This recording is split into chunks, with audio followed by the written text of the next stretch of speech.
If you weren't here yesterday, the summit has been months in the making, and this is organized by the Food and Agriculture Action Coalition Towards Sovereignty. FAACTS is a coalition of community-based organizations in San Francisco who has protected over $75 million in city funding to feed our vulnerable communities of over 70,000 households across every district in the city. Woo!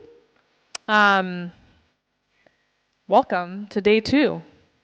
Thank you to Byright for our delicious breakfast, and yes, thank you Byright, we love Byright. And thank you to our sponsors, Stupsky Foundation, Kaiser, Anthem, and UCSF Anchor Institution. I'm not sure what that means, but Jade told me. Thanks, UCSF. Restrooms are just behind this building, upstairs, and then downstairs in the same area. There's coffee and water outside. And stay hydrated and have a good day today, everyone. Well, yesterday we did a little one-word check-in. I'd love to do that again. Just give yourself a second to think about one word to describe how you're feeling in this very moment. And if you feel compelled to shout it out, you can do that. Restful. Love it. Grateful. Yes. Optimistic. I love that.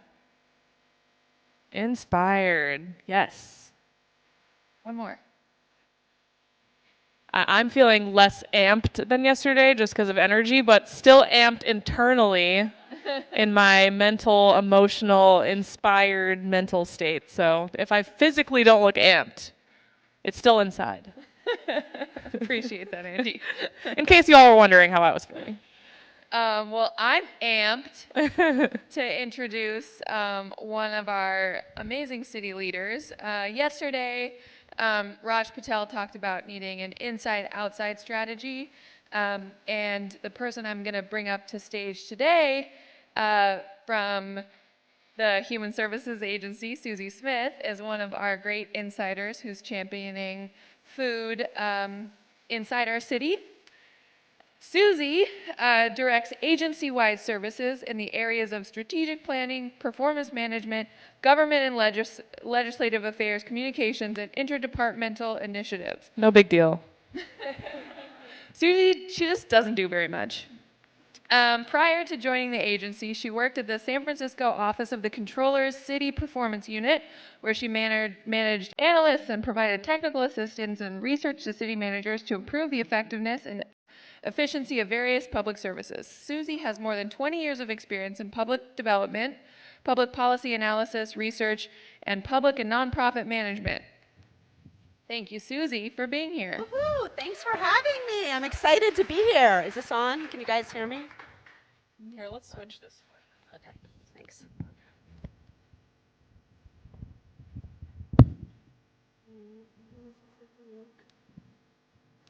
I think we're looking for her slides. Slides. They're on it. Okay. All right. Well, I'm glad that people are feeling good and inspired. I wanted to start just by saying that we believe that food security and nutrition security is a basic human right. And that in a city as wealthy as our city, no one should have to struggle to put food on the table. So I just want to start there, that's where we're coming from as a city. Our department, so I'm going to talk a little bit about sort of what we do, a little bit about this big, bad, ugly HR1 bill, and how we're preparing to implement it, and then a little bit on like our vision moving forward. So next slide, I have the clicker, so I should just do that, huh? So our department, all right, how many people of you have heard of San Francisco Human Services Agency? Okay. So how many people have heard of DOS? How many people have heard of the Department of Benefits and Family Supports? We have a little bit of a confusing structure. So the Human Services Agency is comprised of two different city departments that are supported by the same underlying administrative structure. So one is the Department of Disability and Aging Services, and the other is the Department of Benefits and Family Supports.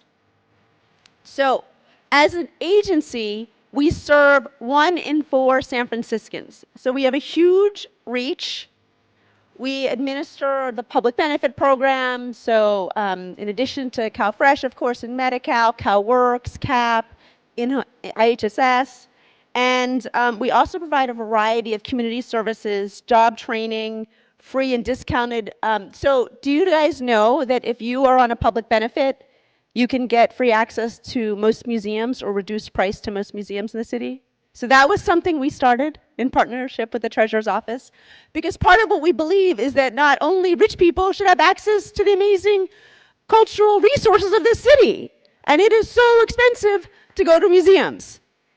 So part of what we're trying to do is not just close equity gaps when we think about it more traditionally around income and assets, but also around like enabling people to access our parks, to access the Presidio, to go to museums, to use our agency's unique touch point with populations who are isolated, who are low income, to be able to cross the city and get these supports. That's part of what we do. Did y'all know that we provide free diapers for people on benefits? In CalWorks, Medi-Cal, if you have an infant, CalFresh, you can get free diapers.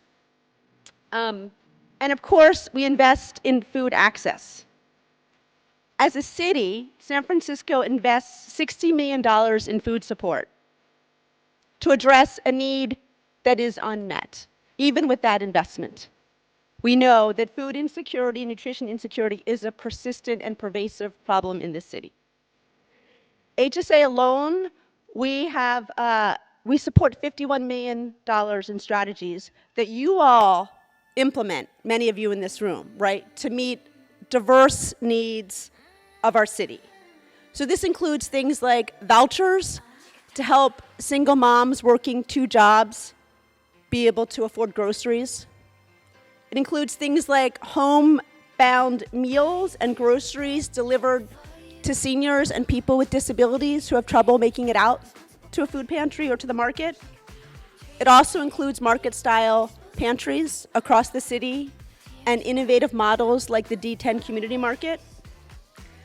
And on the CalFresh side of the house, do y'all know how much we distribute in monthly CalFresh benefits? Oh, sorry, clicker, thank you. Okay, but I'm just going off script. Okay. Does anybody know how much we distribute every month in CalFresh benefits? Any idea? Anyone guess? Who speak? What's that? 20 million, that's right. $20 million a month in CalFresh benefits. To how many people? 112,000 San Franciscans. So 1 in 7 households in this city. I'm trying to make this interactive, y'all. Like, I'm just sick of hearing my own voice. So 1 in 7 San Franciscans. And we support our city when the federal government lets us down, right? So we're so proud to partner with Crankstart and the San Francisco Marin Food Bank to stand up the CalFresh Emergency Grocery Card Program, securing in a matter of days $18 million to be able to ensure that people have food on their table when the federal government shut down and let us all down. And we did this, just to sort of hone it in a little bit, in less than a week. Because people say, city's slow, you can't get anything done quickly, bureaucracy. In less than a week, we mailed 82,000 letters in 5 languages with unique grocery card activation instructions. And we did this in literally, it was days. So I think that it's just a way to say that when we partner across community, because many community organizations stepped up in the messaging to let people know about this, alternative federal program that we spun up in a matter of days. Some of the sites across the city opened our doors and said, we want to help people activate these cards. So when we cross sectors, across the community, across philanthropy in the city, we can make amazing things happen. And we're in another one of those moments. Because we are facing the biggest threat to the social safety net program that we administer in decades. HR 1, the big bad bill, I like to call it, rather than the big beautiful bill, that was passed in July, creates work or community service requirements for the first time in our history in order to get health care benefits. It also expands the clients on CalFresh who need to participate in a work requirement. We fundamentally oppose this bill.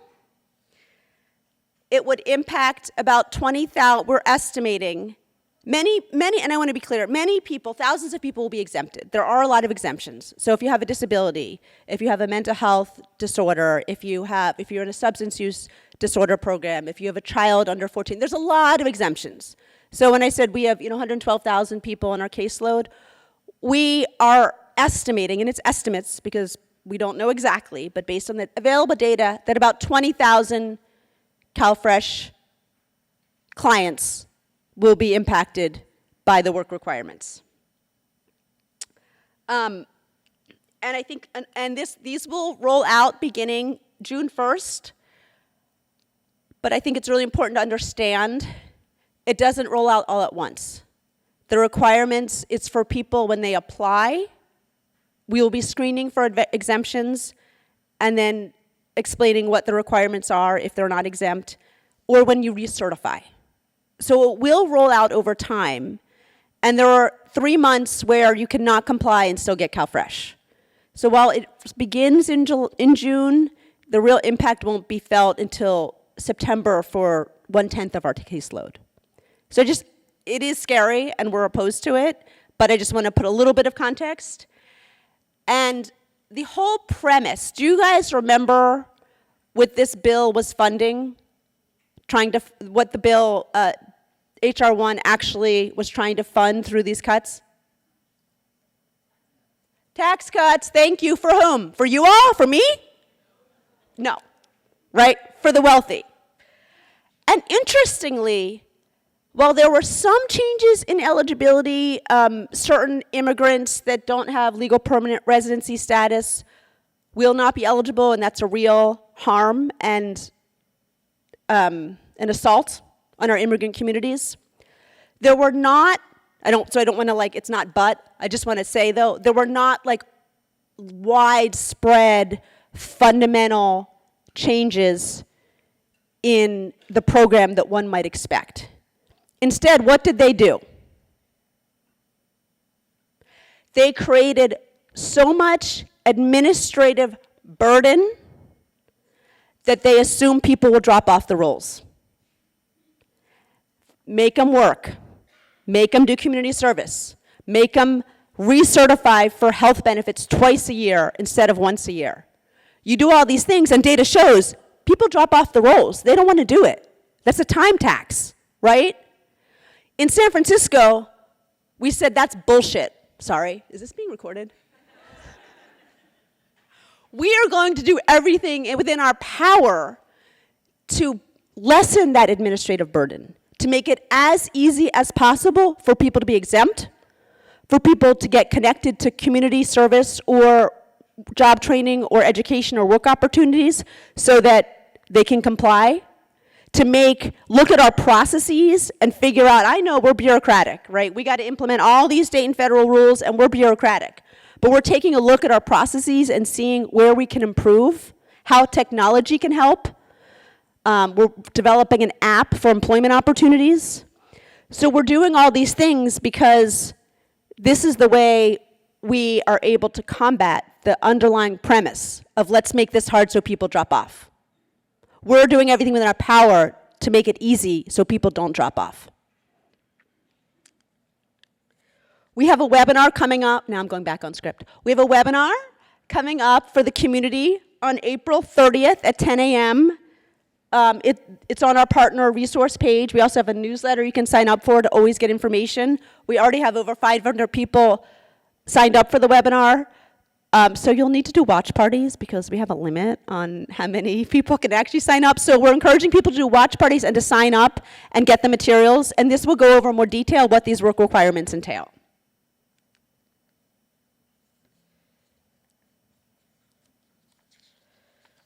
Okay, so mitigating, I think I talked about a lot of this, but I will. The other piece about HR 1, which was so frustrating, is that it did not come with any new dollars for workforce and training. It did not come with any new dollars for eligibility workers to do this work, to help communicate with clients and to process the paperwork. So we are, as I said, working with our Mayor's Office of Innovation around technological solutions, about process improvements. We're identifying, we will be reaching out to community. We're in planning phases and people keep asking, when can we like sign up to be a site to have CalFresh participants? We hear you, we are in planning phases, and we're also looking to philanthropy to partner with us because there's no new dollars. And we want to make sure if we're asking nonprofits to partner with us to host our clients, to comply with these requirements, that we have funding to support the infrastructure around that. So be patient, we're on it. And we're also doing advocacy at the state level because one of our big administrative asks is through our County Welfare Directors Association of California to, it's $280 million in funding for Medi-Cal eligibility workers and $103 million for CalFresh eligibility workers. And you all may say, that's a lot of money, and why do we want to fund city staff? And the answer is because these are the people that are doing the processing the paperwork. These are the people that are linking. These are employment specialists we're asking for so that we can link people to volunteer and employment opportunities. These are the people that are going to have to double the number of Medi-Cal recertifications every year. If we don't have the staff, our clients are hurt. So it's not always sexy to say we need administrative funding for, to fund a bureaucracy. But the reality is the community and clients will be hurt if we don't have the staff to implement this. So I just wanted to underscore that one.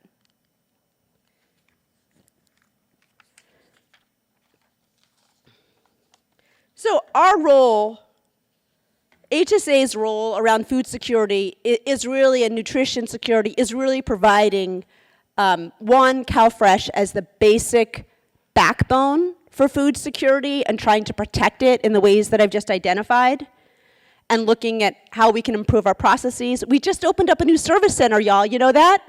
Anybody know that? Okay, so have you guys been to 1235 Mission?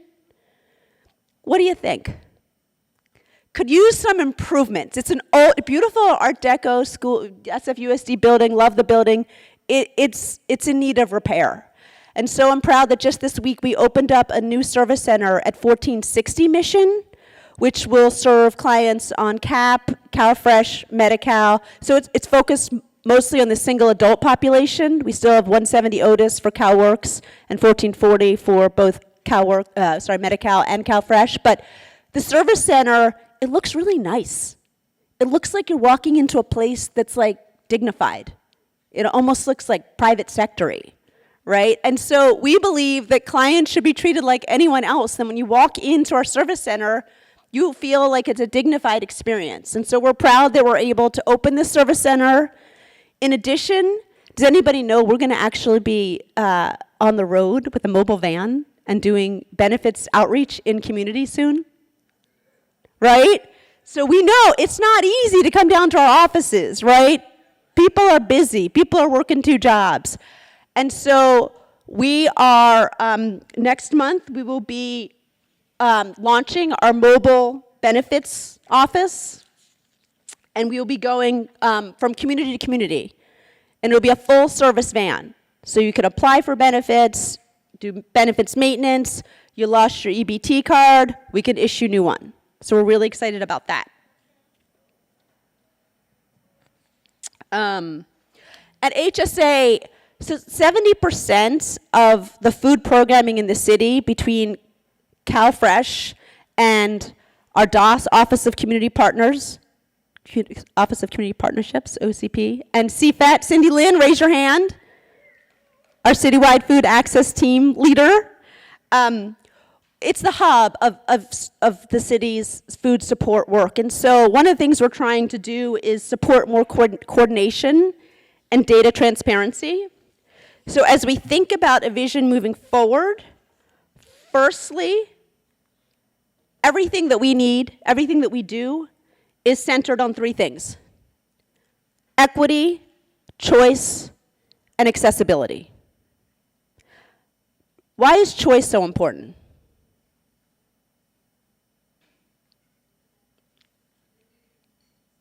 Dignity. Choice is a part of dignity. Great. Why else is choice important?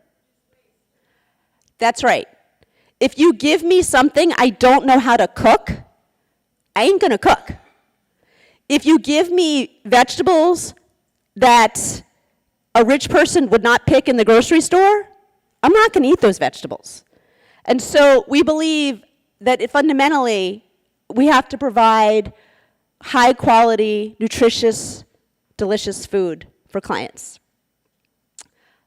We believe in partnerships and collaboration. We know we can't do this alone, obviously. That's why we fund millions of dollars in community to be able to support and be able to help where CalFresh falls short, or for people who aren't eligible for CalFresh, get dropped off of CalFresh, or are afraid to walk into a government office right now.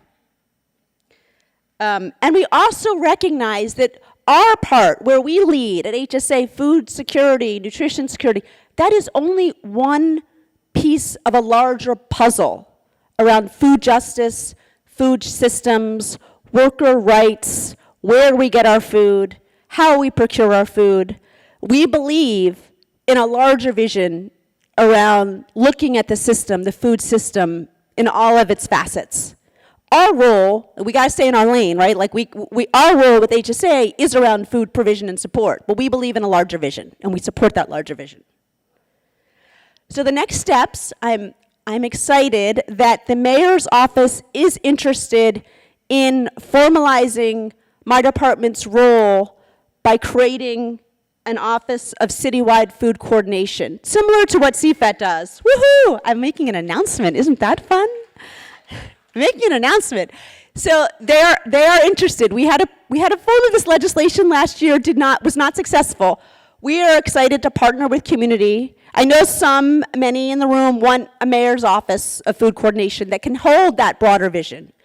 At the moment where we are with the budget crisis, they're not in a position to stand up a new office. But they are in a position to create an office within HSA that can help with the food coordination, that can help around looking at when are the different RFPs coming, what is the data being collected by different departments, how can we coordinate better, how can we make sure that we're getting situational awareness in a timely way, that we're responsive. So that is something we're very excited about, and we'll be working with community, with leaders, to make sure that this ordinance reflects a common and collective vision. I think that's it. I end on that note. A common collective vision. Thank you all. Thanks, FAACTS, for inviting me. It's such a great collection of folks and leaders. We appreciate it. Thank you, Susie. That last bullet had me very interested. Yeah. You got to, we love hearing things that we didn't know. So thank you so much, Susie, for that. And big applause for our Human Services Agency. FAACTS has been working closely with HSA and other city departments to talk through what food needs are shaping out to be in the coming years, and it's been really wonderful to see how much the CFAT team and HSA really centers community voice in that work, and really appreciate your collaboration on that, so thank you. Next up, I'm feeling a little full. I honestly ate 2 of the baby burritos, and I'm really excited to have our body movement brought back up here. We have Monica Bhagwan, Director of Curriculum at Leah's Pantry, up here again to do a little digestive Thank you, Monica. system move. Do you want to just use that one? Thank you, Monica. Yeah, I know. I need it. My word for this morning is well fed. Yes. And so we have a good set of movements today. So you guys have had a little practice, so let's stand up.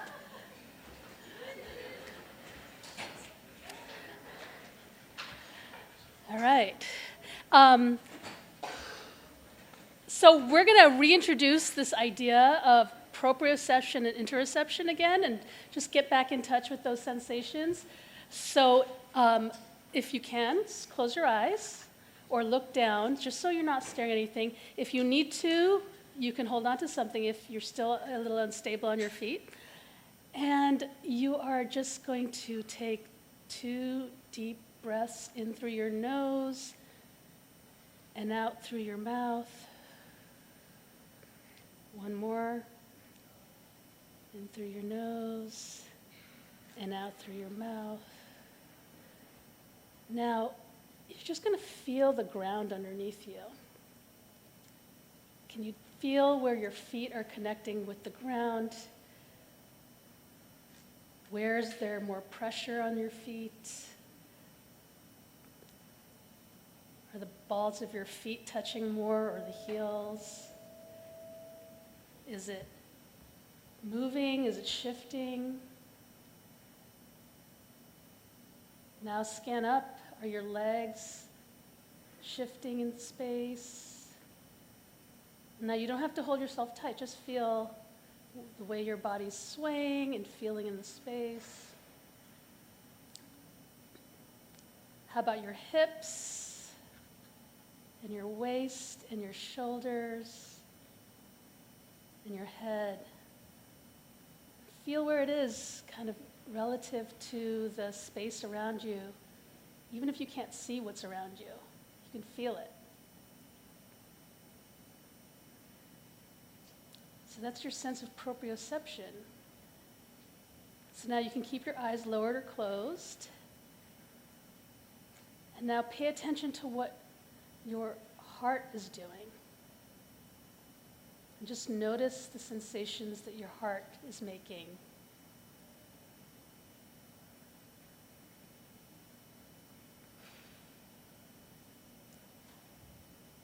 How about your lungs? What are the sensations coming from your lungs?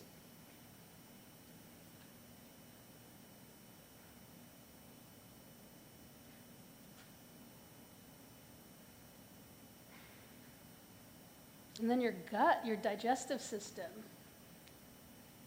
Hopefully you're as well fed as I am. Is it making noises? Does it feel full? Too full?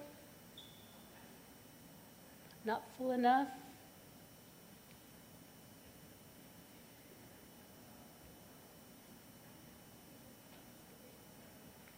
And then just notice any other sensation coming into your body.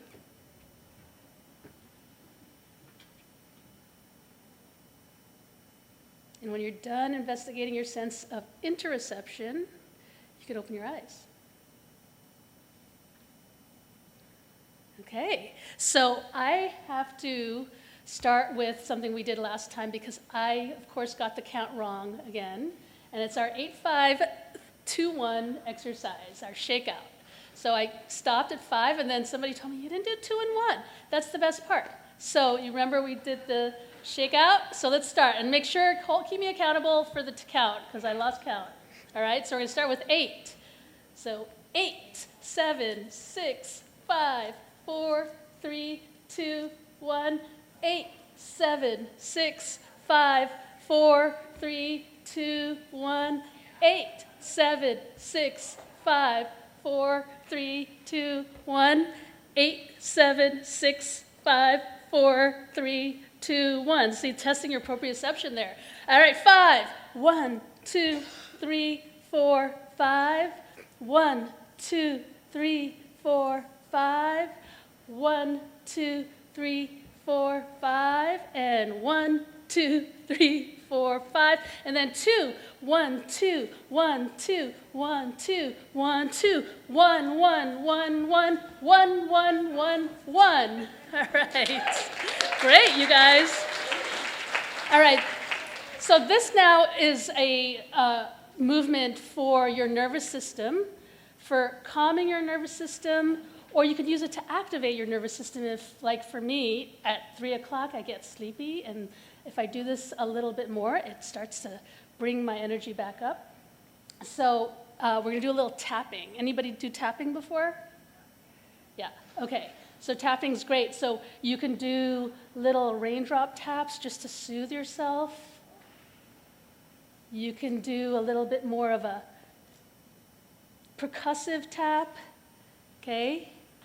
And then if you like a little bit more, you can use kind of just soft knuckles, and you can use the tips of it just to get into some of those spots. Okay, so we're going to start, you can choose which one. You're going to start at the crown of your head. I like the raindrop for my scalp. All right, and then you're going to come across your forehead. This is a good one for waking up. And your temples.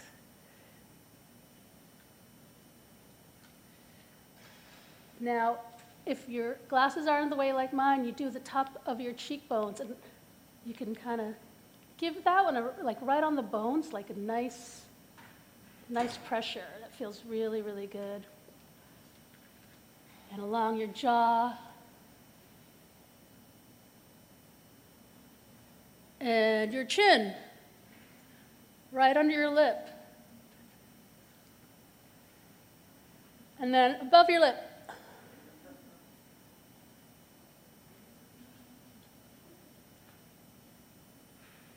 Now you could do your shoulders and get into your collarbones right here, right? We get all that tension. Get into your collarbones, just wherever on your shoulders, if you want to go back. Back of your neck. And just explore. Now you can just explore wherever you want to go.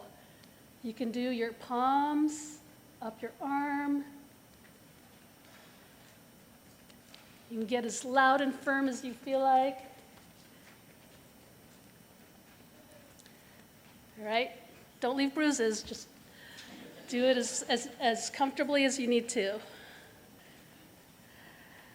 Okay. Yeah. I needed that. All right. So this next one, this is called the breath of joy. So if you think back, if you were like me and you're a little kid and you like to pretend to conduct to the music, right? So the breath of joy is we're bringing our arms up, across, up, and then down, okay? And yeah, watch the tables. All right, so when you're moving, you're going to be using your breath along with it. So up, inhale, across, exhale, up, inhale, and exhale down. All right, so ready?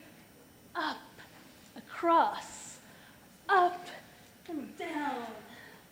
Up, across, up, and down. All right, go for it.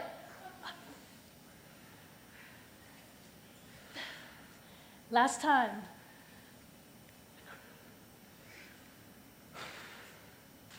All right, guys, you got your blood going, hopefully? All right. All right, so you have in front of you one of the sample newsletters from the curriculum I talked about, Body Connection. So one of our lessons is on the digestive system. And so, one of the key things to know about the digestive system isn't just that, it's where our food, we digest our food, but the digestive process is about extracting the nutrients from our food and delivering it to our body so that we can use it for energy and vitality. And so if our digestive system is not working well, no matter how good we eat, how nutritious we eat, how nutritious the food we eat is, we are not going to be able to absorb those nutrients. So movement is one of those key things that helps add to the nourishment we receive. But also eating quality food, again, is an important piece of receiving nourishment and healing the digestive system and making the digestive system work well. So they go together. And that means that the communities we serve need quality food because the digestive system is key to our mental health functioning. It is where most of our neurochemicals get produced. The neurochemicals that transmit information in our brain, in our body, in our nervous system, get produced in the digestive system. So again, quality food means better mental health functioning. And for the communities that we serve, where there's a lot of adversity and trauma, their capacity to be resilient is dependent also on the quality of food. And so gut health and quality food really are an important piece of what we all do. So I'm going to help you get in touch with your digestive system a little bit. We're going to do a couple little things, nothing too vigorous since we all just ate. But I know you guys liked you doing the pelvic, the circles. So let's start with the circles, right? Get that lower body moving. That is where the food gets absorbed, where our nutrients get absorbed in that lower part of our body. Okay, getting that motion going. All right, and the other thing we want to practice doing, right, when we sit a lot, we lose this ability to tilt our pelvis. So you want to practice tilting your pelvis. So just pretending there's a cup and you're just filling and pouring out the cup, okay? So up and down. So we're not used to moving that in that way very often, right? Okay, so let's do another twist, and then twists. Okay, all right. This is another kind of twist. This gets kind of more in this upper area, this upper digestive tract. And again, if you have any back issues and you want to make sure you go slow or skip this one, we're going to be twisting the upper part of our bodies. And so you're going to want to stand with your legs a little bit far apart so you have a stable base. And then you're just going to turn, and then punch out, punch out, punch out. Like you're doing martial arts. And you're getting that upper digestive tract invigorated. And if you feel the need to release some aggression there too, just make sure you're distanced from other people. And 5, 4, 3, 2, 1.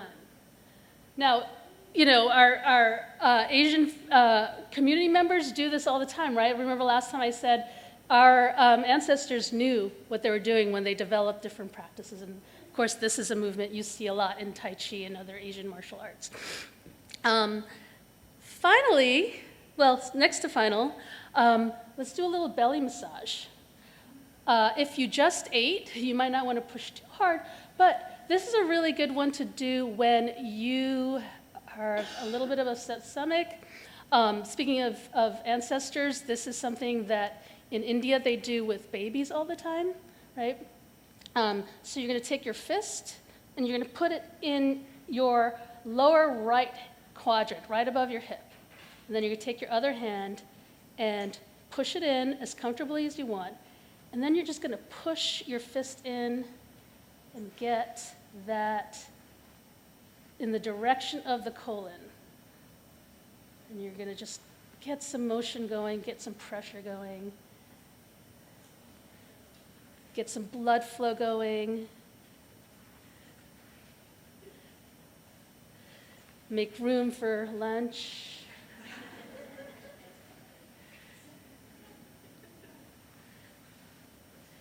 And if you're doing this with children, like babies, you know, you could use 2 little fingers. And you're doing it in the counterclockwise position.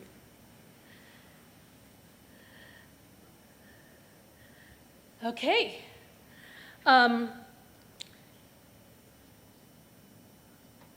The last thing we're going to do is, this is not for your digestive system, this is just to wake up your face. So we're going to do some lip flutters.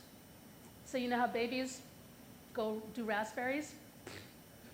This might be hard for us, we don't do this a lot, but once you get in the practice, you will really, really actually pick it up, and it's kind of fun.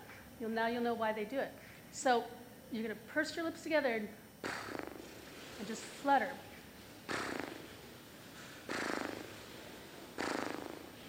Do it as hard as you can. There we go, some beatboxing.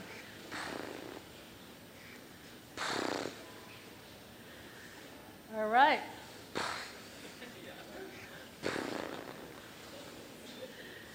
Shake it out.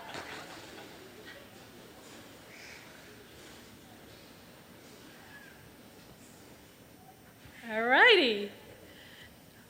Hopefully you're all awake from head to toe. Thank you so much, Monica. Your capacity to be resilient is dependent on your digestive tract. I love that. I'm going to remember that. I feel super awake now, and I'm ready to be inspired. I am super proud to bring to the stage Chef Pierre Thiam. Chef Pierre, yes, give him a round of applause. Chef Pierre is a James Beard Award-winning chef and author from Senegal. I had the pleasure of doing a book talk with Chef Pierre earlier this year, and he is just such a warm, wonderful light in this world and super inspiring. He's written 4 cookbooks, has had a couple of restaurants, and now is based out of Oakland with his wife and daughter, and brings West African cooking to a global audience. Thinks globally, acts locally, is just a wonderful human being, and thank you so much for being here. Thank you for having me. Good morning. Well, it's an honor to be here with you at the San Francisco Food and Action Summit. In San Francisco, it's one of the cities considered the food capital of the world, one of the most celebrated food capitals of the world. And it's difficult to accept that 1 in 8 people still suffers from food insecurity. And it's not because we don't have enough food. It's because our food system is not working the way it should. So I want to begin with a simple idea. We do not suffer, we don't have a problem of food scarcity. We have a problem of connection. Across the world and in this city here, we are still living the consequences of a food system that was built on disconnection. Disconnection between the people and the land, disconnection between culture and what ends up in the plate, disconnection between those who grow the food and those who eat it. And in many places, including where I'm from, in West Africa, Senegal, this disconnection is not accidental. It was engineered. A colonial food system has replaced diverse, resilient crops with monocultures that was designed for export, not for nourishment. They have disrupted knowledge systems that had fed communities over generations. And today we are still living the effects of this disruption. But here is the important thing. What was disrupted was never fully destroyed. Because when you look beneath the surface of this global food system, there is still abundance. There are crops, there are traditions, there are knowledge systems that continue to exist. They are often overlooked often undervalued. One of those is a crop called fonio. Fonio is one of the oldest cultivated grain in West Africa. It is drought resistant, it is nutrient dense, and is deeply tied to culture and history. For generations, it had, for many, many generations, thousands of years actually, it has sustained communities across the Sahel region, which is one of the driest regions in Africa, under the most harsh climate conditions. And yet, for too long, it has been marginalized, pushed aside by imported grains and by global commodity systems.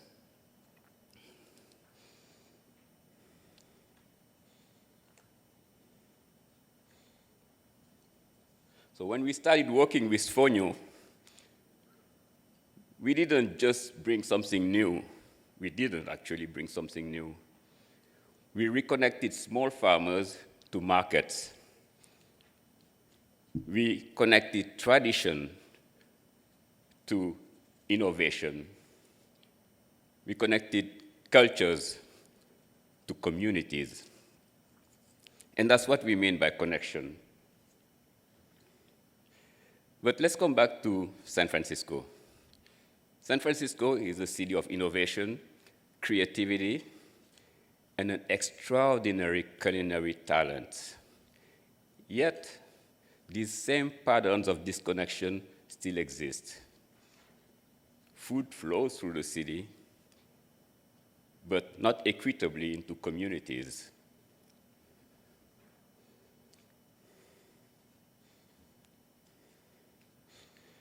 Institutions, they purchase food, but often they're not connected to locals or cultural or regenerative sources.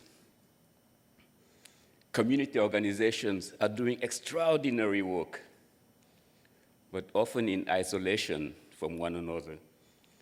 So it's not a lack of effort. Again, it's a lack of connection. So let me suggest three kinds of infrastructures, three kinds of connection that would bring infrastructure that matters.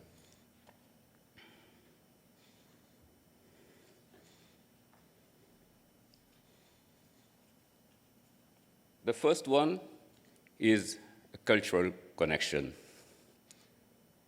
Because food is not just fuel. Food is identity. It is dignity. It is memory.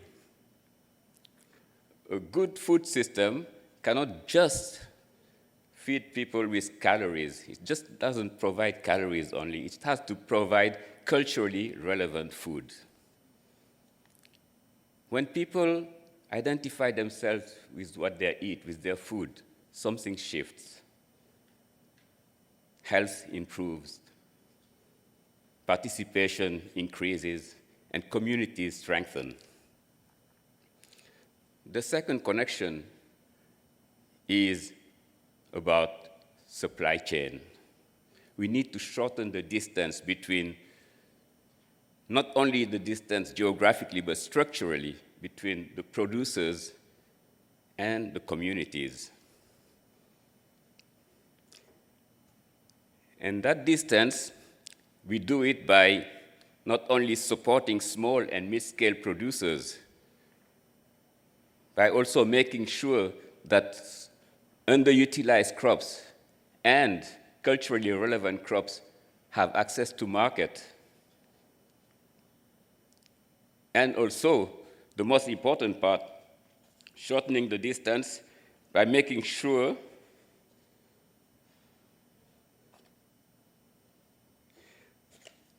culturally relevant crops and resilient crops are also valued, not just volumes. Because resilient crops, a resilient food system, is one that is not only built on a single crop or a single source, it's built on diversity.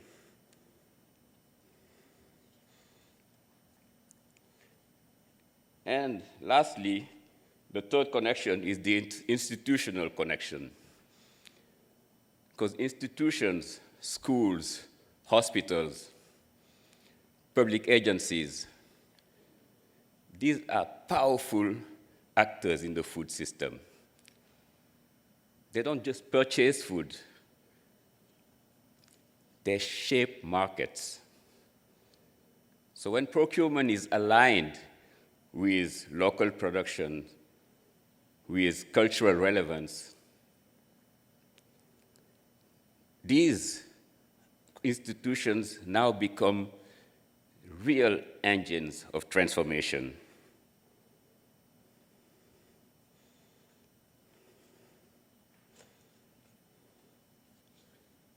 So how do we get from ideas to action? And this is where the theme of this conference is so important, growing connections to feed action. Because connection is not enough. Connection needs to lead to coordination. It needs to lead to investment. It needs to lead to long-term commitment.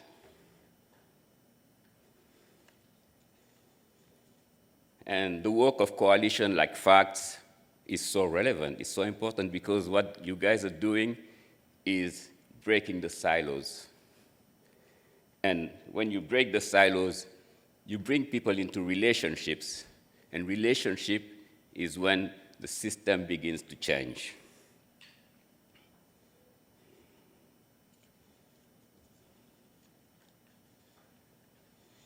In my work, I've seen that when you connect farmers across continents, when you connect supply chains across markets and cultures across communities, you create more than products.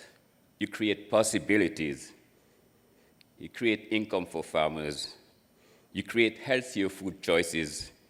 And you create dignity and pride for communities that was once overlooked. And most importantly, you create a system that can sustain itself. So I want to leave you with this. Good food systems does not feed people cheaply. It feeds people right, with dignity, with culture, with connection. Reconnecting land to people, people to culture, and systems to communities. You don't only solve food insecurity. You build resilience, you build equity, and you build the future of food. Thank you very much.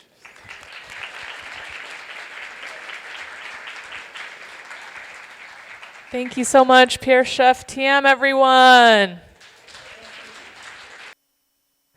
All right, let's get started, everyone. Thank you so much for being here today. We have a really good talk with two lovely speakers here joining us, Sue Kappels and Jim Toshetta. Thank you for being here. How's everyone feeling on day 2? We're kind of nearing the end here. Good? Yes.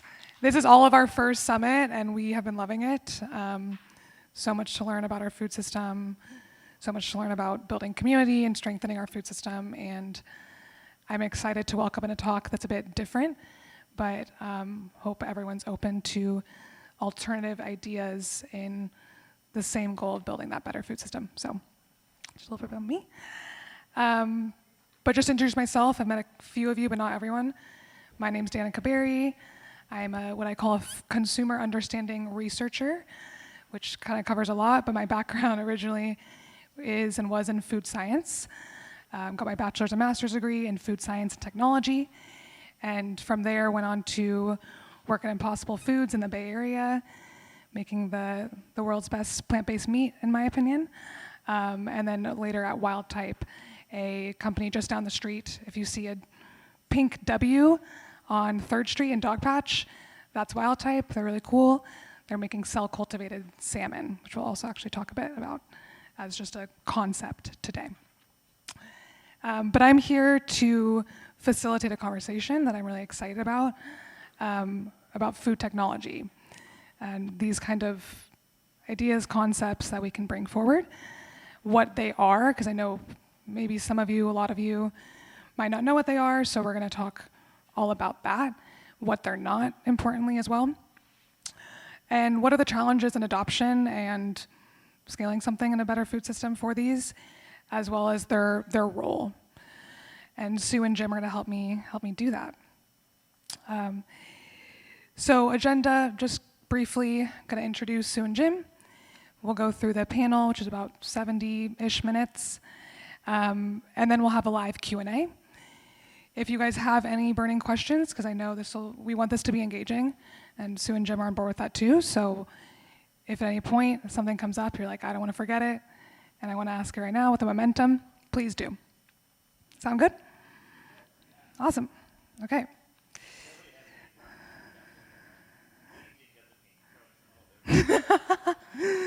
We do have some snacks around here, but just for eating. All right. So would love to introduce Sue Clapholz first. Thank you for being here, Sue. Sue is a physician and scientist by training. She holds PhD and has postdoc and industry experience in areas like molecular biology and genetic engineering, especially relevant for this conversation. Notably, Sue's husband, Pat Brown, was the founder of Impossible Foods, as well as Kite Hill, which makes cheese, dairy-free cheese products. But Sue was not just a footnote. She has been integral in both those initiatives. She was a Kite Hill team member before it spun off from Impossible Foods. And she also, at Impossible Foods in the very beginning, the heyday, the early days, was creating cheese and leading the cheese team of product development before eventually becoming the vice president of nutrition, health, and food safety. So a variety of experiences there. She is now happily retired and is still active, sitting on the board of the Palo Alto Humane Society, as she's very passionate about animal ethics, and also has an Etsy jewelry and nature shop, so check that out. Super awesome. Thank you, Sue. Claps. Jim Tashetta is also here with us today. Thank you so much for being here, Jim. Jim has a different background in engineering originally, but from an early start was building brands in his career and scaling Fortune 500 companies. Some of those highlights are introducing P&G, Procter & Gamble, a consumer packaged good company, to the Latin American market, and also leading brands like Sprite, Powerade, and Minute Maid, a portfolio of brands, and scaling these through marketing at Coca-Cola. He has recently moved into the food tech space as a chief operations officer at Mista, another company just down our street in Dogpatch, if you've seen it off the highway. But Mista's a cool organization that's offering a multi-dimensions of innovation as a platform, importantly bringing big and small companies alike together to scale tech, food tech, with the goal of feeding our world nutritiously at a global scale. So thank you so much, Jim, for being here. A lot of good work there. Okay, yes. But I don't want to do all the talking on their behalf, so just want to let them just briefly get to know the audience a bit more by sharing a bit about you. How long have you been in the food space? And then just anything like a fun fact or tidbit that you'd want the audience to know to get to know you better. Okay, hi. I've only been in the food space for 14 years, and specifically it was about Impossible Foods and the mission of that company, since it wasn't my background, but now I'm very immersed in it. And a fun fact or tidbit? Maybe it's a fun fact that I'm the child of two artists, and so now that I probably only give one or two talks or engage in think tanks or conferences a year, as a scientist, I spend most of my time, as you mentioned, creating jewelry and doing nature photography, and so kind of going back to my creative roots. And I do donate all the profits that I make on Etsy to humane charities. So. I did not know that. That's awesome. Thank you, Sue. How about you, Jim? Yeah, oh, so how long have I, now I'm going to have to like show my age. So I've been at this about 40 years. I started with Procter & Gamble in their food division on the Duncan Hines brand, believe it or not, as a brand manager. So I've been around for a long time in food. Fun fact, my wife is a raw food vegan chef, which if you don't know about raw food, it's going back to the roots, and you're eating all organic, vegetarian, actually not vegetarian, vegan products, and you don't cook it because when you cook foods, you actually destroy some of the enzymes that help you digest them. So I live in this kind of dual world. When I go home, there's not a whole lot of food technology in my house. So I very much understand the notion of whole foods and where they're and how good they are for the body. And we're going to talk a little bit about why I'm in food tech innovation and why it's also an important part of the food system. So. Yeah, that's a great segue, and I did not know that about you either, so that is fun. There's a big vegan and vegetarian movement here, so fits right in. Awesome, okay. So as you guys know, we're going to be talking all about food, technology, and innovation, and that's a pretty hefty topic, and I understand that. So I think before we even get into the nitty-gritty of that, it's important to talk about what are the origins of food technology in our food system. And really, to me, that is food processing. And so would love to just have a conversation about that first with Sue and Jim. So Sue and Jim, I'm curious if you are able to provide the audience with what you think is like a simple definition, just at its core, like what food processing is. And then maybe what are some interesting, surprising, everyday foods that are created with food processing? Well, I can start. Sure, we can go back and forth on this. So basically, the only unprocessed foods are whole foods that fall off the tree, like an apple or a zucchini that maybe falls off the zucchini plant. Most foods get processed in one way or the other. It could be as simple as washing a piece of fruit, chopping a piece of fruit, baking an apple. That's all simple food processing. And then it can get much more complex and involve a lot of different techniques and machinery and refinements of the food. Do you want to add? Yeah, sure. I think that's great. And I think the reason that processing is so predominant right now is because it's critical to our food system. And we'll talk a little bit about the good stuff and the bad stuff. You call it junk food, which I agree with you. So there's junk food that's highly processed, but there's a lot of food out there that's processed, that's there because it makes food safer, it makes it more convenient, it makes it more affordable. And my best example of that is vitamin D fortified milk, right? That's a processed food that if it didn't get pasteurized, it wouldn't stay on the shelf very long. If it didn't have vitamin D in there, our children would be malnourished, not malnourished, they wouldn't be getting their vitamin D, unless they live here in California where the sun is always out. And it would be actually more expensive. We were joking a little bit about the fact that when we were younger, there's my age thing again. Actually, I started working at Procter & Gamble when I was 6 years old, so I'm not really that old. No, we were just talking about how when we were really young, they used to deliver food to our house, right, in bottles. Yeah, you're not in these. You see, I knew you guys would be our biggest supporters. What's that? Our milk was delivered in glass bottles. Yeah, right. And so it'd be great if we can go back to that, like right off the cow. But you got 23 million people living in the LA basin. Yeah, help me figure out how that works. So processing, while there's some bad parts to processing, there's some really good parts to processing, and it's necessary for a food system where you're trying to feed close to 10 billion people by the year 2050, right? So we'll talk a little bit about good and bad. Sue and I have a pretty healthy agreement on. It's a necessary technology, but we also know that it's been abused in some ways. So just to put it on the table. Yeah, and I think that there's, unfortunately, the term ultra-processed gets overused and it is used to vilify some pretty healthy and nutritious foods. And I would say that we should talk about processed foods and not as a kind of a continuum from chopping to completely machine Doritos. All right, yes, okay, Doritos.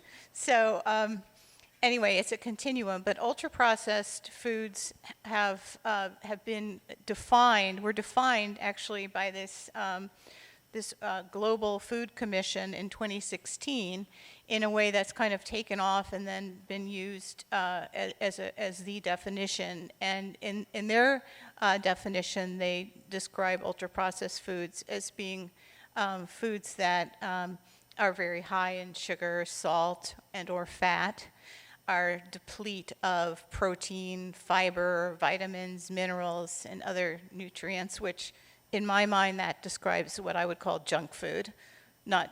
It's not because it's processed that it has those features. You can create foods like that without an extreme amount of processing.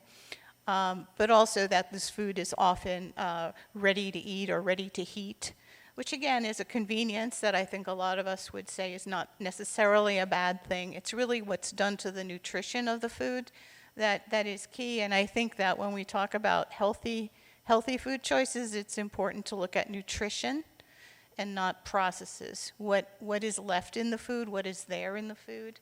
It can be a complex process. And just to give you one example that I just read about the other day so that I could talk about it here is how olive oil is made today. And I think most people think of olive oil as a very clean and healthy food.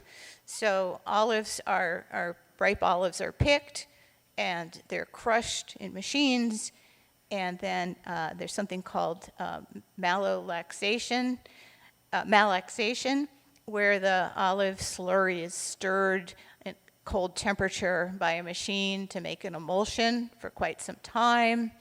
Then it's spun in a centrifuge to separate the oil from the water and the solid particles that are left. And then it's often filtered before it's put in a bottle. So there are many, many processes that go into making this I think what most people would consider a healthy and nutritious oil. Can I just build on one thought there? Yeah. It's kind of fun. Has anyone ever eaten an olive off a tree? Anybody in here eaten an olive off a tree? What was your reaction when you ate that olive?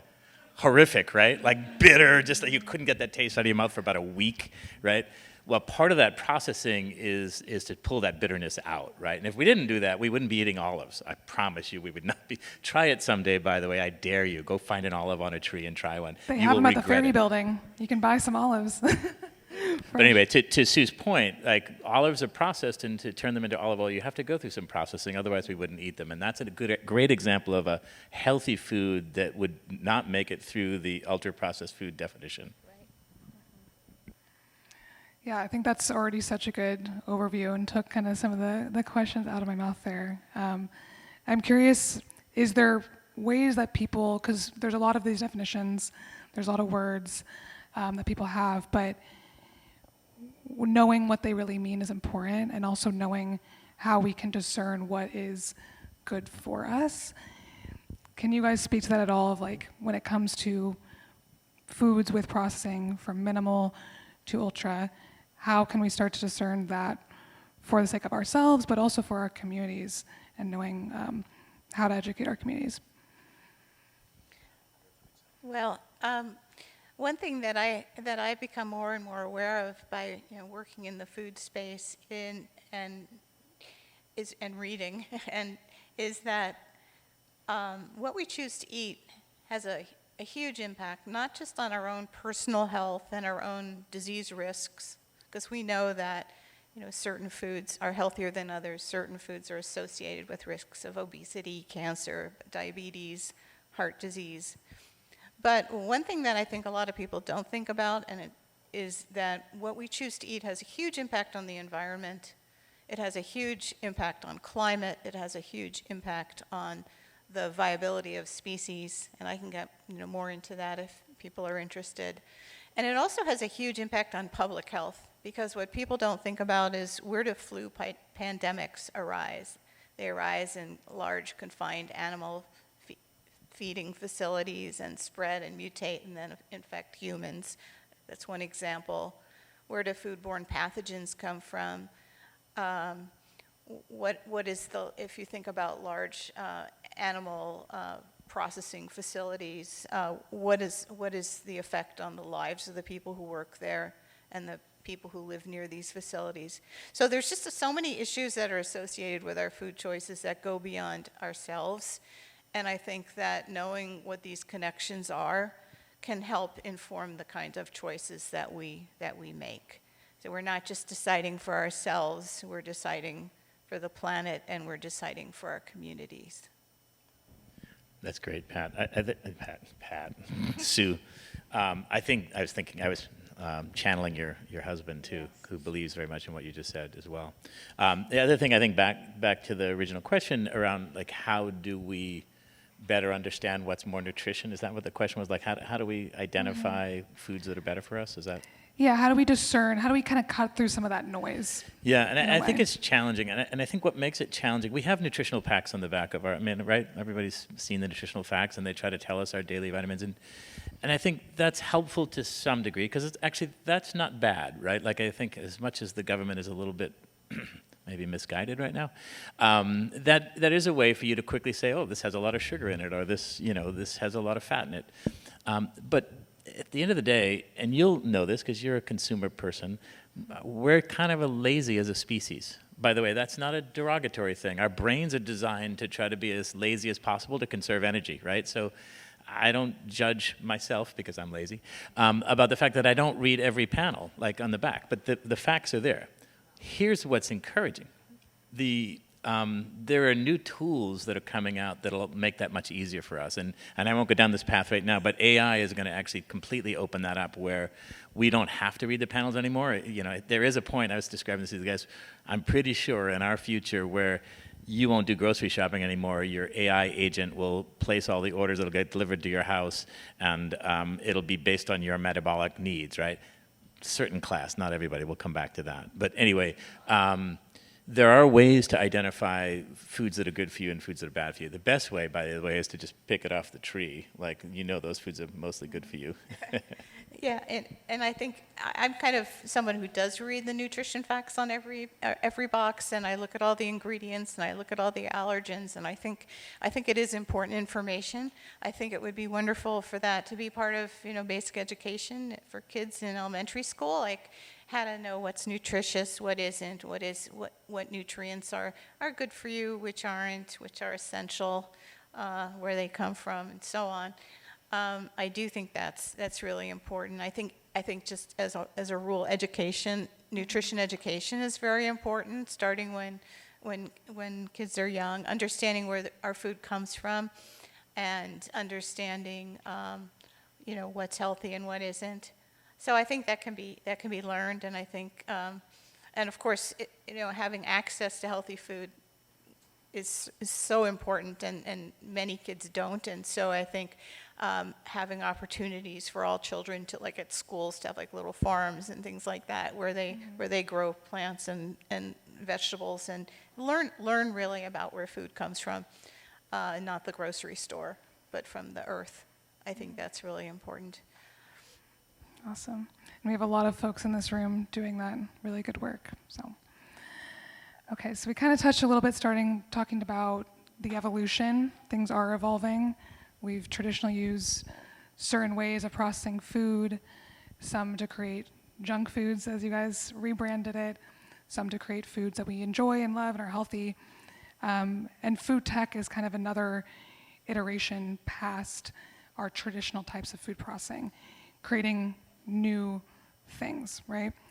So how would you two kind of describe what food technology is? Again, kind of a overarching definition. What is it? How is it different from food processing of the past at a high level? Yeah, it's a great question. It's a broad question, by the way. Food technology encompasses everything from how things are made to what goes in it. And I do believe that food technology is going to be the great unlock to create affordable, nutritious food for all. As much as I would love to go back to a world where we literally grew everything we ate, it's just hard to do, as we talked about, right? So what food technology can do is actually find a way to put some of the nutritional content into the foods that we're processing at a low-cost way. and in a way that allows it to be transported and stored and distributed so that people can get access to the nutrition. So I think about food technology, both the enabling technologies, like how it's made, and the actual technologies, and we'll talk about that a little later, the technologies that go into the food and nutrition products, are these products. They're critical unlocks to our food system of the future. Yeah, I think how do we feed a rapidly growing population that going the way we are now is not sustainable. So we need to have innovations. And I think just the way we've innovated transportation from, horse and buggy to cars to other more modern, now we have self-driving cars. I mean, there's innovation in every field, and yet food hasn't, the way we make certain foods hasn't been innovated. And I think some of these companies now that we'll talk about more, like Impossible Foods and other companies that are trying to innovate new foods to replace current foods, the innovation there has to do with how to sustainably feed the growing populations of the world and how to take care of our planet before it's too late. And I think it's scary to think about that, but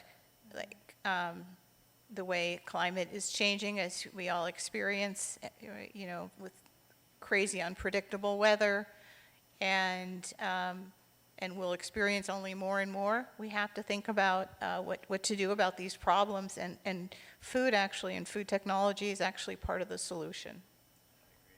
By the way, hang on. So did you turn my mic off? Already speaking too much. Anyway, a really kind of an interesting fun fact about food technologies, it's been around for thousands of years. If you think about fermentation, right, was started way back when, mainly I think probably for alcohol, but that's a form of food technology. The way they used to salt products, right, like jerky was originally designed not as a Slim Jim, but as a way of preserving foods, right, so that you could take it on the long journeys and survive that that crossing. I guess the Donner people didn't get any jerky, but that's a bad joke. But anyway, so if you think about it, technology has been around for a long, long time in our food system, and it's just accelerating at a much, much faster pace than ever before. And so part of, hopefully when we get off the stage today, part of what we're going to invite you to do is not necessarily believe in what we're saying, but to want to stay informed and learn about it and not close it out, because there's a lot of good technologies out there. There's a lot of technologies that are making junk food too, but there's a lot of really good technologies. And so we ask you to sort of open up your minds and think about, okay, how might we apply these, and what is it going to take to get some of these technologies into the marketplace? That's great. Yeah, and I want to kind of expand on that and talk more deeply about the why behind some of these companies and the why behind the technologies at the heart of them. We've seen such a spark of technologies in the last 10, 20 years, especially the 2010s or 2020, where these first came online, like plant-based meat, cultivated meat, and more that we'll go through. A lot of them in the Bay Area, too. Just like in traditional tech, a lot of tech innovation has been right home here.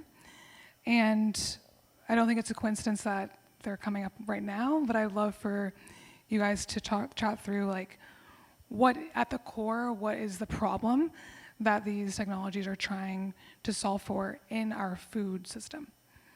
Sorry, what are the challenges that these technologies are trying to solve for in our food system? Yeah, okay. I'll start talking about Impossible Foods because it's the company I know best, but of course this is applicable to many companies now that are trying to make animal meats and dairy products out of plants, out of plant ingredients. Yes. And so I should say that first to start off is that animal agriculture takes up over 50% of the world's habitable space. Imagine that. And that involves the land that's devoted to raising animals for food and growing the crops that feed them. In fact, you could feed more people healthy, nutritious amounts of protein by just using a fraction of the land that's used to grow soy to feed animals by growing soy to feed people. So it's a dramatic amount of space. And what is this space at the expense of?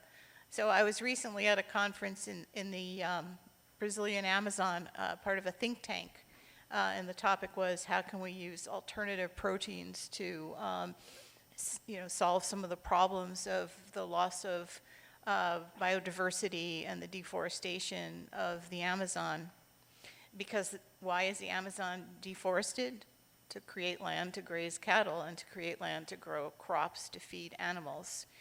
So it's a huge problem. It's a huge problem for biodiversity. It's a huge problem for climate change. It's a huge problem for the people who live in the Amazon. So we know that animal agriculture is actually the greatest contributor to global warming that there is. People think about emissions from transportation and so on, but it's animal agriculture. And that's a surprising fact, but it's now, I think, more greatly appreciated than it was. I mean, the UN is acknowledging it now, and other organizations that really didn't deal with it until I think some of the companies that had the mission like Impossible Foods to make a great alternative to beef. The idea being that if you make an alternative to beef that doesn't use animals and uses plants and uses technology, and certainly a lot of technology and a lot of different processes were used by Impossible Foods, then if you created a product that was just as delicious and nutritious and also as affordable as animal beef, why wouldn't people want to switch?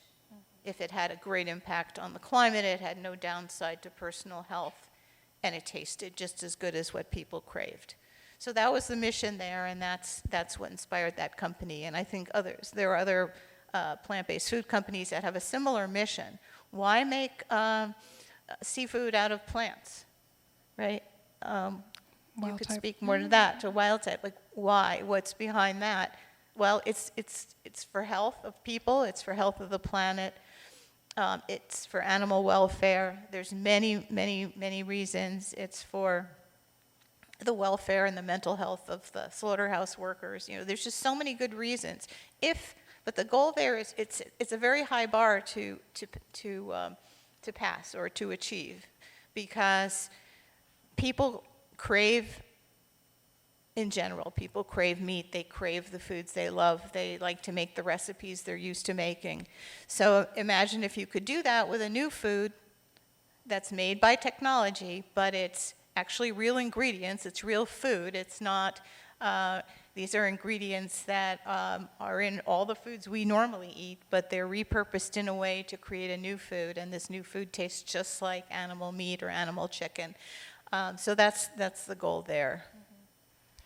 It reminds me of a talk yesterday. There was a food recovery talk, and one of the co-owners of Shugi's, an upcycled food restaurant in the Mission, and it really resonated. I think her talking about we're here to make it fun, like sustainability, doing the right thing doesn't have to look one way. It can be out there and just draw people in, and I think that was is a big part of the ethos of Impossible as well. Making it the easy choice, essentially. So thank you for the plant-based. I just throw in, as we're building on that, because I love what you and Pat and the Impossible team did. I think I get this question asked a lot, like, why are the alternative meat products not taking off, right? And so this is sort of a quick aside from where you are, but I think part of what we've done as a society is we've tried to imitate meat, as opposed to saying, hey, here's a delicious food. So in India, where there's, they're very sort of vegetarian forward, they don't talk about tofu as an alternative meat. It's just tofu, right? And if you think about it here, that's part of the mindset that we need to adopt is like, in my house, by the way, my wife doesn't eat any alternative, like you guys, she's not eating alternative meat. She's just like, I'm making a delicious tofu stir fry, and she doesn't make me want to think about it as it's a great alternative to chicken. See how good this is versus chicken? Because once you do that, it's really hard to win. If you take a meat lover and you say, hey, I'm going to give you an alternative to that beef and you're going to love it just as much, you've almost set yourself up for failure. So part of what we have to do as a society is make it more normalized to be eating non-meat-based products. And that's part of what technology can unlock. It can help unlock ways of providing alternatives to animal-based products that are delicious and actually convenient and affordable. And that's where we need to go as a food system. Did I say anything that would offend Pat on that? You'll have to ask Pat. How about you? No, that's Okay. All right. So we talked a lot about plant-based, and that is one form of these food technologies, and the reason being kind of disrupt animal agriculture, a system that we can do better by, and this in animal agriculture at the industrial scale. Just want to note that. But there's a lot of other alternatives too, and I think there's reasons, nuanced reasons for why others are popping up as well. So one that Jim is familiar with is biomass fermentation. Don't be afraid by the long name. We can break that down. So Jim, can you explain kind of what that is and what some examples are of those types of foods? Sure. And Pat, as a food scientist, you'll track right along with it. So biomass fermentation is just a fancy way of saying you're growing the thing you're going to eat on top of some food source. So best example of this is mycelium, which is basically fungus or mushrooms, right? So mushrooms, corn. Anybody here familiar with corn? Has everybody had corn? Corn is Q-U-O-R-N. It's been around for like 20 years. That's mycelium. Basically, it's mushrooms. And what they do is, for biomass fermentation, they take, they basically sort of, I don't know what do you call that when mushrooms get, you put out the seeds of mushrooms? Spores. Spores, yeah. They take spores of mushrooms and they put them on some substrate. They call it like a food source, and it grows. And the thing about mushrooms is they grow very fast. If any of us have gardens and have overwatered, you know how fast a mushroom shows up, right? The mushroom, by the way, is the flowering part. Underneath is the mycelium. The mycelium is the root. So there's a lot of companies out there now growing mycelium, which is very efficient to grow, on top of some food source, which could be some carbohydrate, it might be a sugar, and they grow them in big tanks. And then they harvest them. And the beauty of biomass fermentation is you can usually take the whole organism and then you do some sort of processing on it. Sometimes you add some flavor to it, and you can serve it as food, and it's highly nutritious. So corn, as an example, is mycelium that's just been sort of formed into something that they say it's chicken substitute, but it's basically biomass fermentation. It's mycelium or mushroom that's grown on top of some source in big tanks and then processed. So there's a lot of examples of that out there now. I think you guys use precision fermentation, right? We use that to create the ingredients. So I like hemoglobin. So it turns. Do we have time to talk about that? Absolutely. Yeah. So it turns out that the molecule that makes meat so tasty is also the one that makes it red. It's called heme. It's myoglobin. That's a protein in muscle that carries oxygen, just like hemoglobin carries oxygen in our blood. They're related in that regard. And so heme in meat is responsible for the iron content, the high iron content, the red color, the transition, a lot of the food chemistry during cooking. So it plays a major role. So when Pat was designing the Impossible Burger, he had in mind we needed to have heme in our burger as well. Well, it turns out that there's heme in some the root nodules. There's little balls on the roots, little nodules on the roots of soybeans and clover and other legumes that contain heme. So the idea was, maybe we could use that to give our Impossible Burger the color, flavor, iron, all the properties that you get in animal meat. And it would even turn from red to brown during cooking, which is a property of heme. So anyway, so we ended up trying to harvest those root nodules from the soybeans. And it was just really challenging to rake up the roots and pull off these little tiny nodules and then dissect out the hemoglobin from them, essentially, it would be like just a huge amount of labor to get very, very little of this product.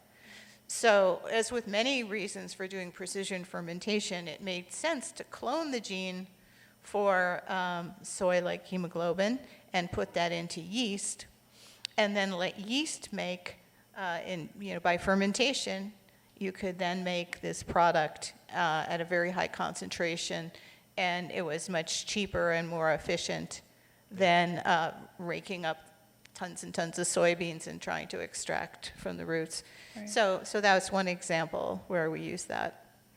And I think that's a really interesting example of, people might see heme, and I know there was a lot of, at times, controversy even over heme and having that ingredient in the Impossible Burger, but an example of, we're doing this thing because it's the more sustainable option, right? To actually get all of the soy-like hemoglobin nodules, you take out all of the, you do so much destruction, right? And so if we're going to feed a population, if we want to feed people, how do we do it in the best way? Yeah, and just to say a little bit more about this method, this process, if you think about where do people get the insulin that they inject in their bodies?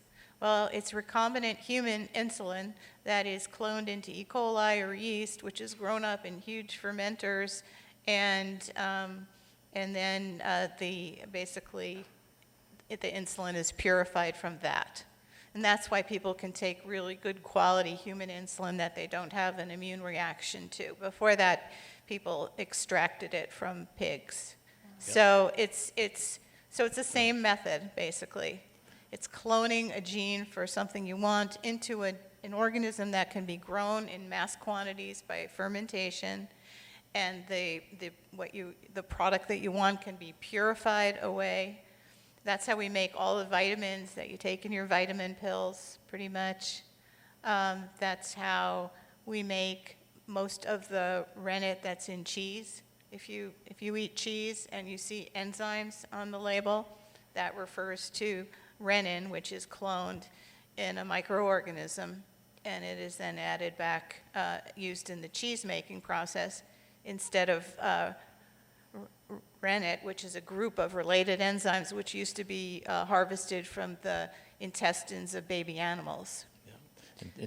And so if I can just build quickly, because that was a great explanation, but for those of you who may be on my level where you weren't familiar with precision fermentation, what's amazing about this process is that it takes yeast or bacteria, as you said, right? And it either clones them, it finds the right genetic makeup so that they're essentially excreting out the thing you want, right? And if you think about alcohol, right, we all know alcohol is basically, it's yeast poop, right, more or less. We've been doing this, again, for a long time. So what precision fermentation does is it says, okay, I'm going to find an organism, yeast or bacteria.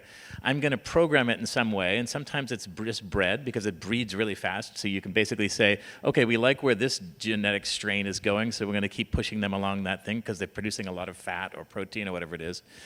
And then you grow them in giant vats. And you take the stuff you want and you take away the stuff you don't want, like maybe the body of the yeast you don't really want, but you want the stuff that it's excreted. And then you turn that into whatever you're doing, whether it be insulin or actually sometimes it's a straight food source. So precision fermentation is, again, one of the great unlocks for us to be able to go feed the planet with the protein levels we need going forward without having to cut down more rainforest, right? Because you think about this, you can do this very efficiently in a giant vat and grow, tons and tons of protein just using yeast or bacteria. It's a really cool technology. And that will make it far more affordable than trying to find a way to make steak affordable, for the lower socioeconomic groups. Did I get that right, Sue? Is that close enough? Yeah. Close enough for non-scientists?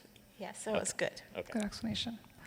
And so even though these sound very out of this world, they're already actually on the market right now. A lot of these products, Impossible uses precision fermentation for heme, biomass fermentation products like corn, which have been existing for decades. These are already things we maybe have tried, consumed, eaten. But there's also stuff that's still even more cutting edge. There's room to improve.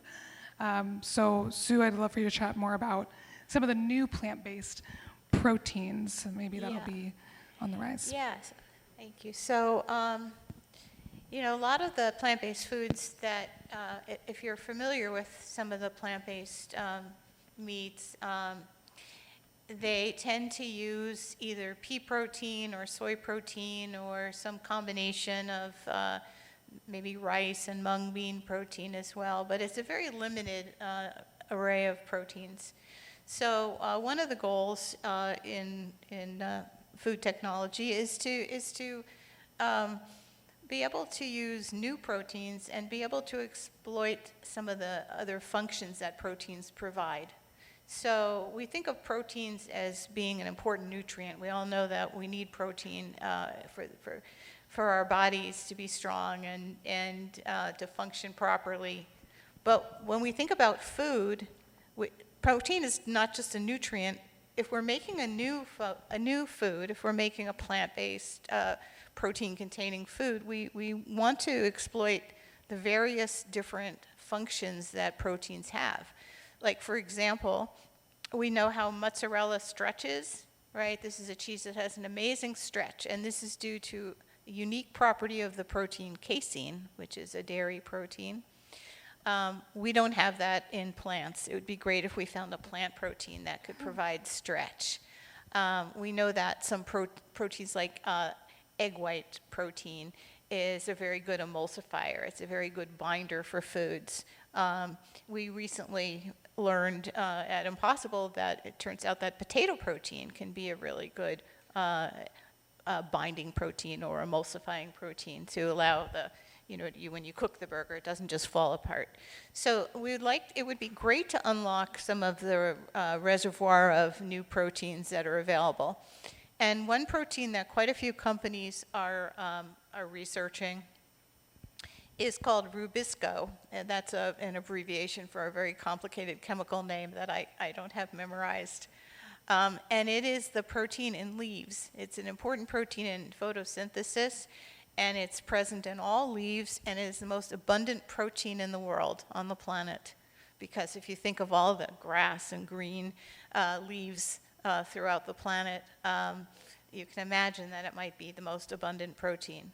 Turns out that it's also an extremely nutritious protein. It's at the nutrition level of egg protein and meat protein and dairy protein. So quite a few companies are trying to isolate this protein. And leaves are often waste products, right? So it would be great from a plant, right? Yes, we eat some leafy green vegetables, but often leaves are just thrown away, and that can be quite a waste. Imagine if we could harvest these leaves and create high-quality protein that could be used in food. It's also a water-soluble protein, which means that it can be dissolved in a beverage. So imagine if you could easily and cheaply be able to add protein to various beverages so people could up their protein content very easily. So that's one area. And one great source of leaf protein is actually the hemp plant. And I know about this because it's something my husband's working on at Stanford right now. So it turns out that hemp is a great source of fiber, but the leaves are just waste. And so if the leaves are harvested from the hemp industry that's used to make fiber for clothes and other fibers for industrial uses, then it's another great way to sustainably create a very valuable protein.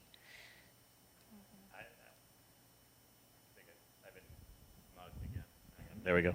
I love that. And there's going back to rubisco for a second. So rubisco, which is this plant protein you're talking about, we have a couple companies that we work with that are growing it through seaweed. And the beauty of that is, I'm sure you're familiar with, like, plantables, an example of that. And duckweed, right? And duckweed, right, yeah. And the beauty of it, it grows really fast. It's one of those things, in fact, it can sometimes be a plague. You get that pond where it's too sunny, it's too warm, and next thing you know, the whole thing is covered in green.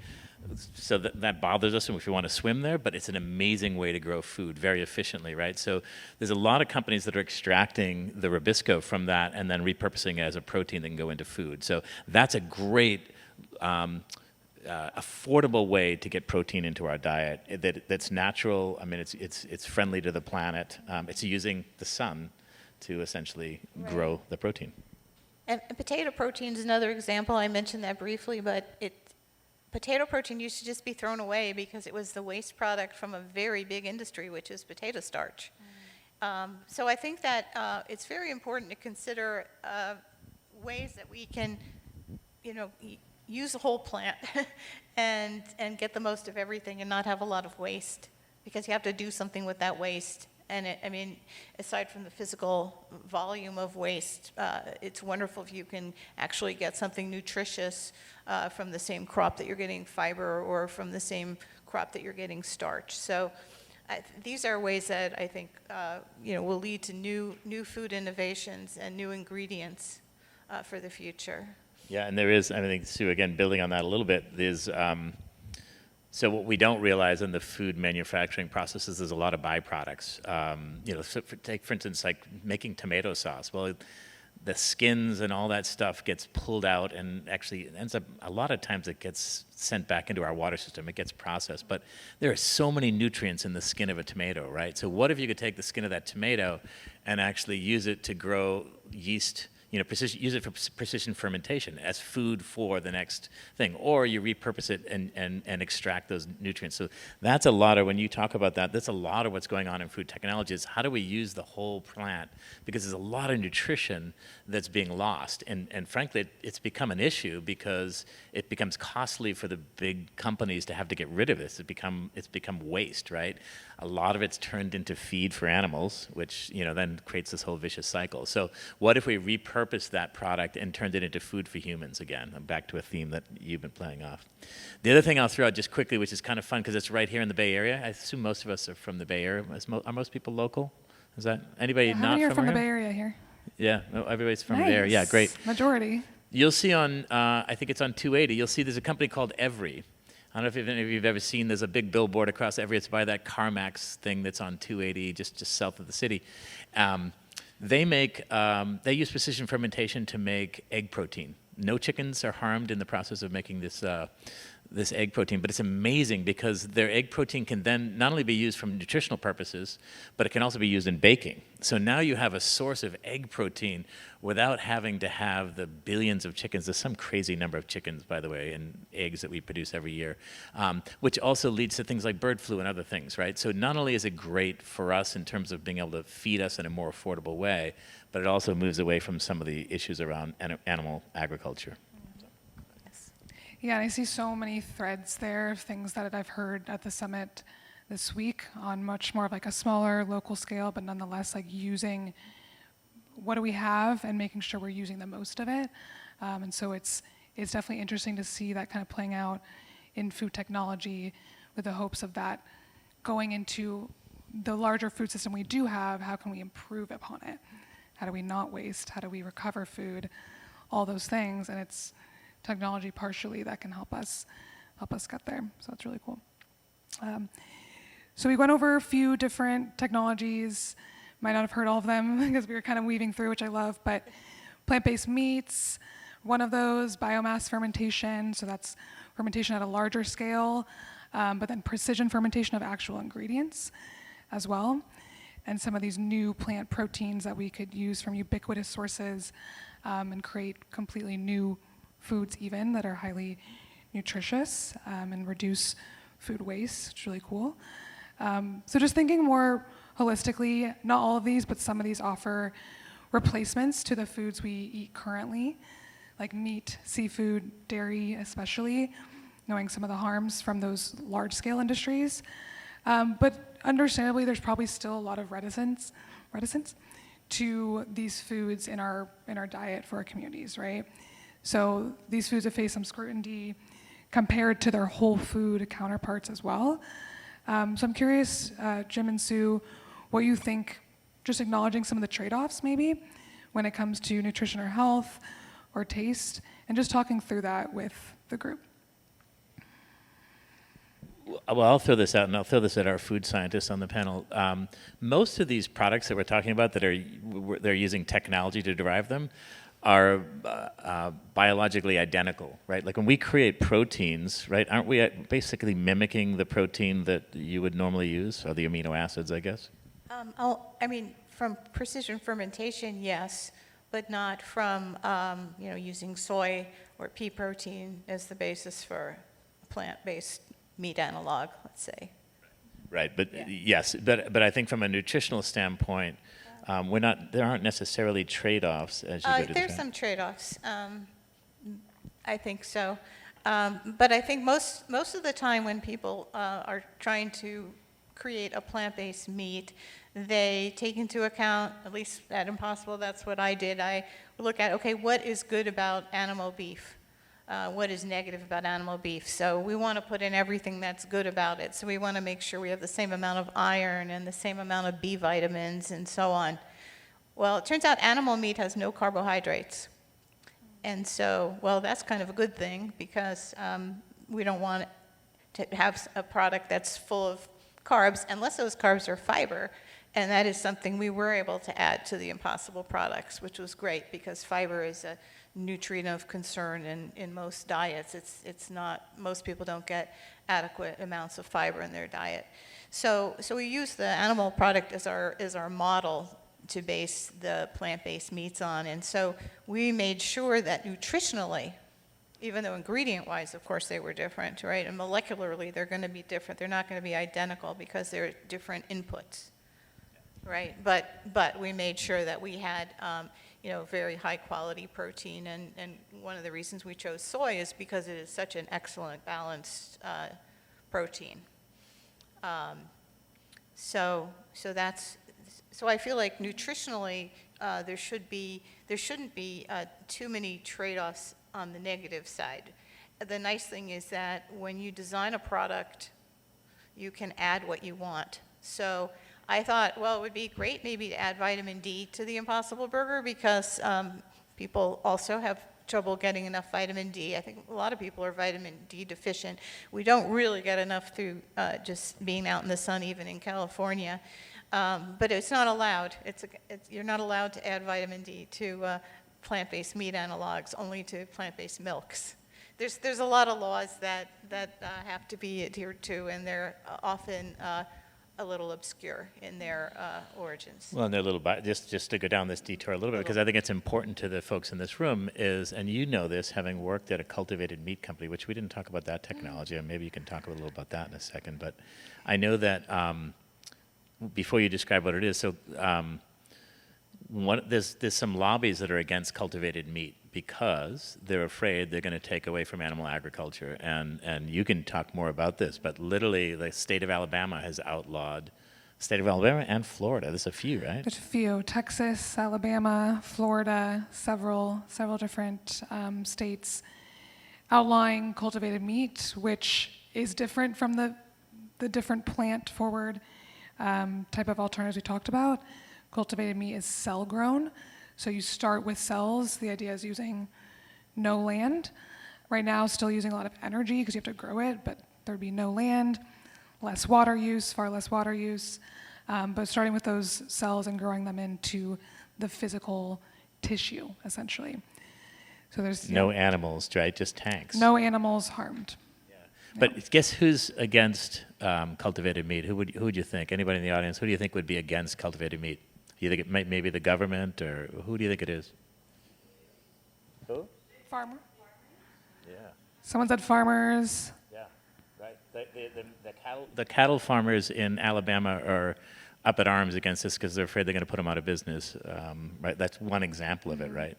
And that's the stuff that we have to stay away from. We can't have scare tactics around food technology. We need to embrace it because, again, back to what you said, Sue, you can't just keep adding more cows to the planet.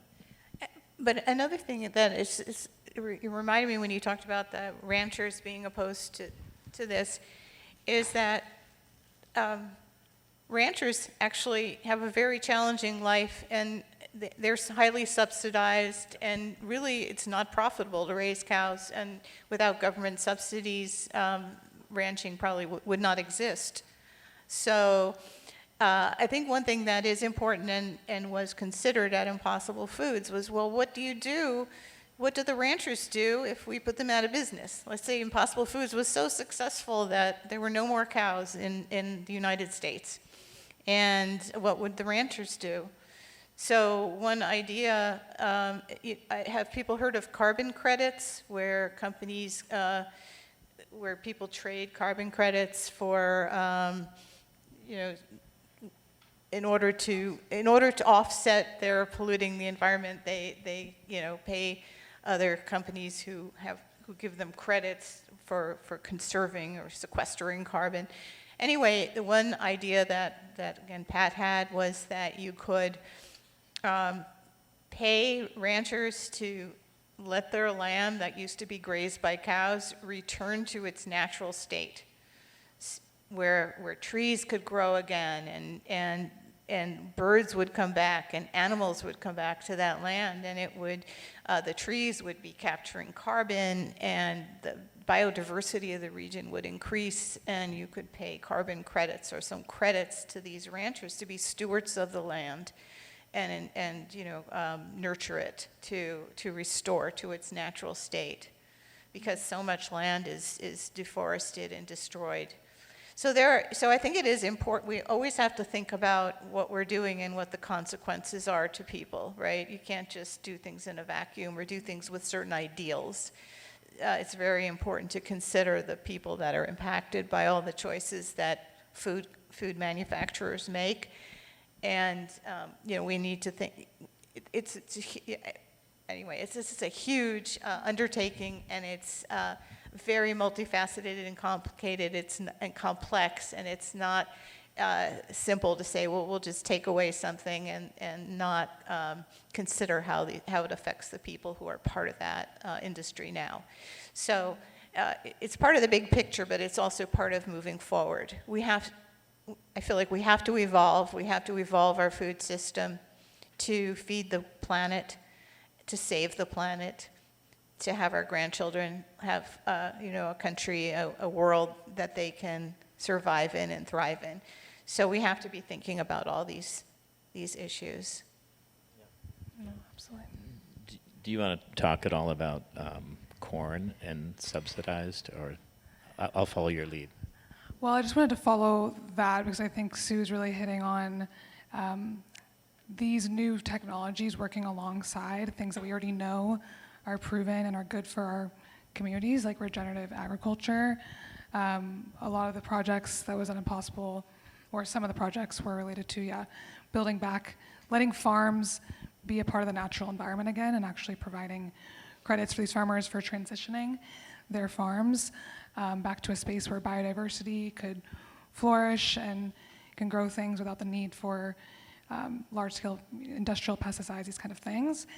And I think that's something that's maybe a misconception amongst food technology, is like it's within this vacuum of food tech and industry, and it doesn't touch other areas, but I think in the best of worlds it does.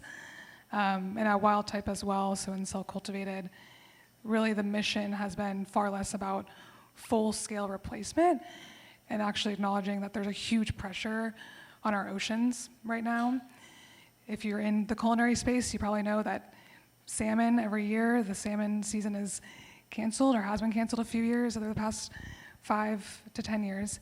And that means that we can't actually even serve nutritious, good seafood. And so what is the other option that we can provide for people right now, not even in 10 years, 20 years, 30 years, but right now? So working together with those fishermen that are on board with the kind of mission to help them provide this new option. So some of the biggest people who are interested in cell-cultivated salmon are people in the culinary space, are people in the fishery space, which you would never expect. But it can be kind of co-collaboration, not just competition. So that went a different direction, but I think that was important. Yeah. Awesome. So kind of with that, we have about 20 minutes or so, but I want to talk more about some of those challenges maybe that the space is facing, the challenges you think that are important for this group to know of. On the government side, I think is one area there. what are those things, and what is the industry doing about it, or trying to do about it? Start and you can okay. So I think one of the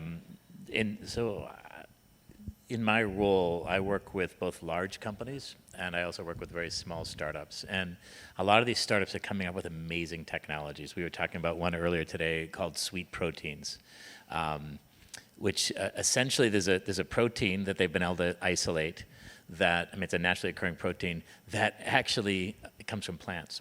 That actually activates the taste buds and gives you the sweet sensation. So think about a world where you could replace sugar, or most of the sugar in some of our products, with a protein, which is good for your body. Sugars aren't bad for our body, we eat them, we just eat too much of them. And with this sweet protein, you can actually reduce the sugar content by 90 to 95%. So literally take sugar mostly out of the product and use this sweet protein, right? It's an amazing invention. And when I first came across it, I was like, oh my gosh, why doesn't everything have a sweet protein in it now? Well, the challenge is that this company is still small, and they need a lot of capital to be able to scale up what they're doing.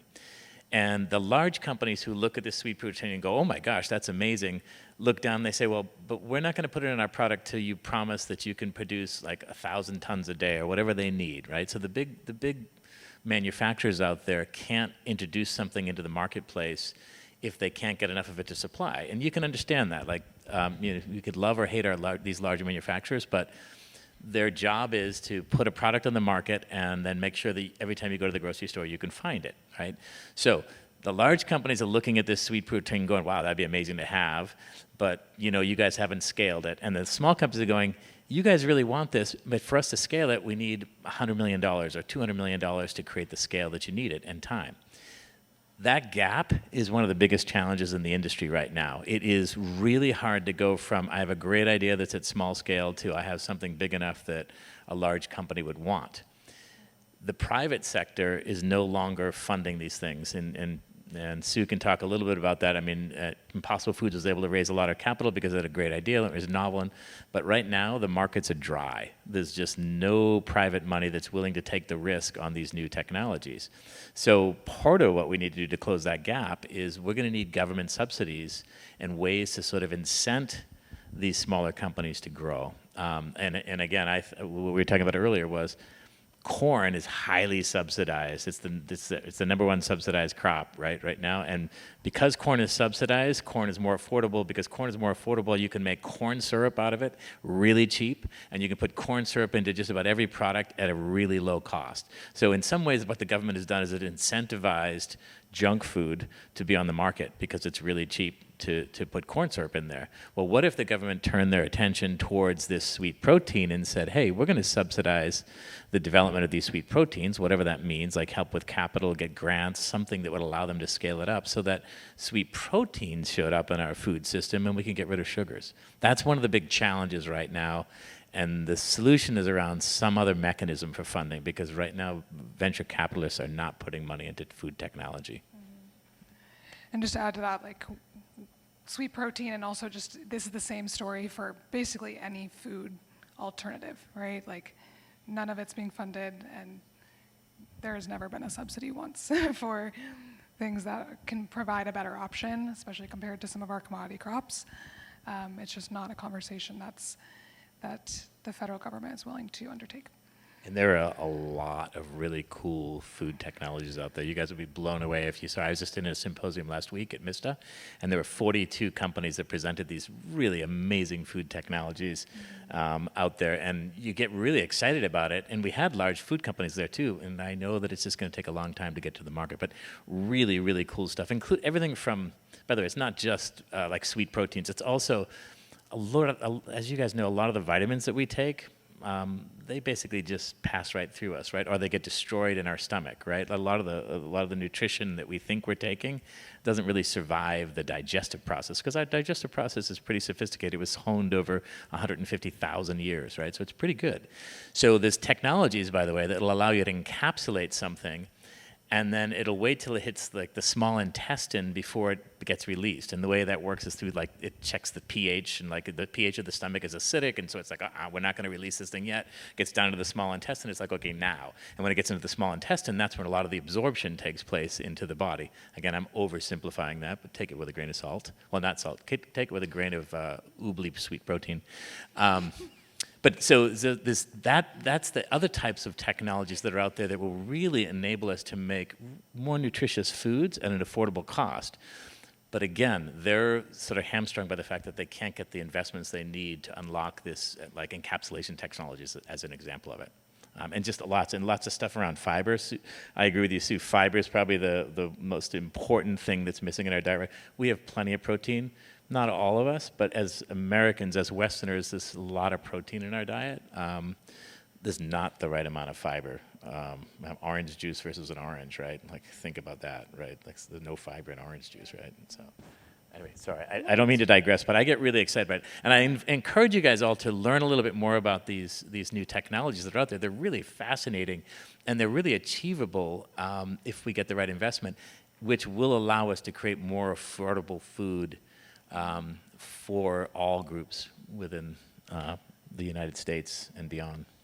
Sorry, I get passionate. I love it. We're very passionate in the space. Okay. So we have about 15 minutes, 15, 20, give or take. We started later. But I do, before we get to Q&A, I just kind of want to talk more. Let's bring it to the local level. Let's bring it to, the summit and really what the focus is here. We're all here from SF or surrounding areas.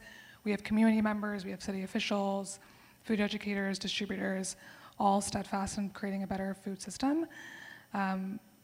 We believe here food technology has a place in that, but what are kind of some of the threads you see, especially locally, for how food tech can be a part of that better vision of getting food to people that need it with dignity and choice, and nutritious food. It's a lot to sum up, but.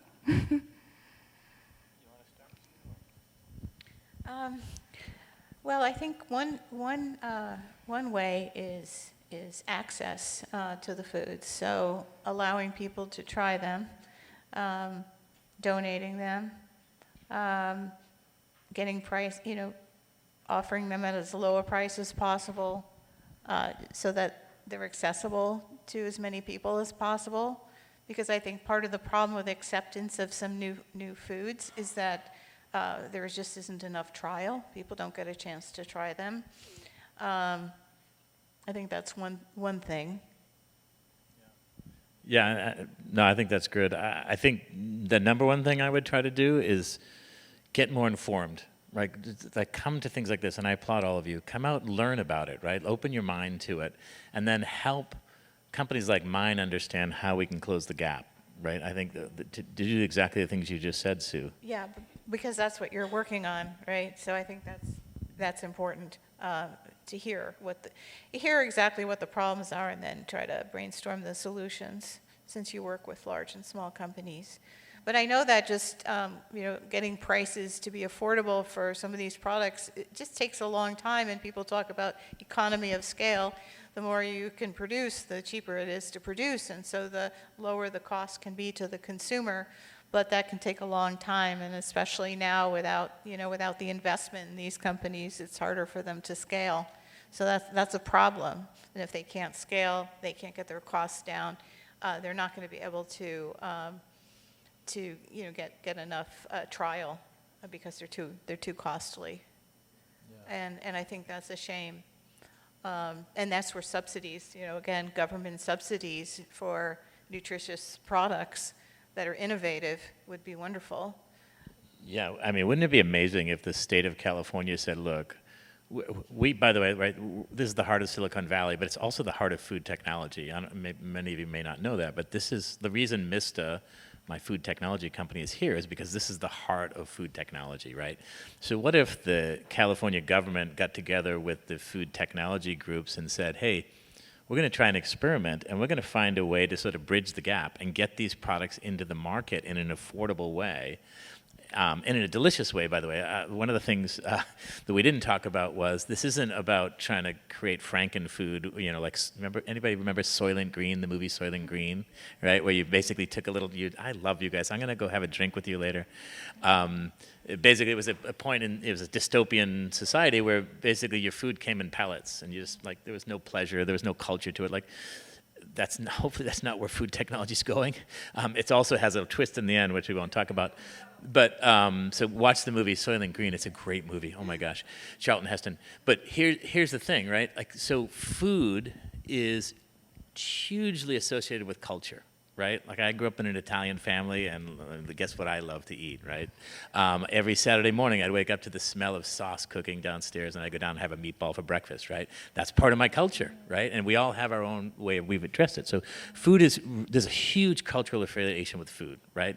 Taste is also incredibly important to us, right? Like, and which then comes back to your point about dignity, right? Like, so at the end of the day, we're not talking about Soylent Green way of feeding the folks and these groups. We're trying to find a way to give them delicious, acceptable foods that we can build into their culture, right? Or that their culture accepts and builds into their, you know, they build into their culture, right?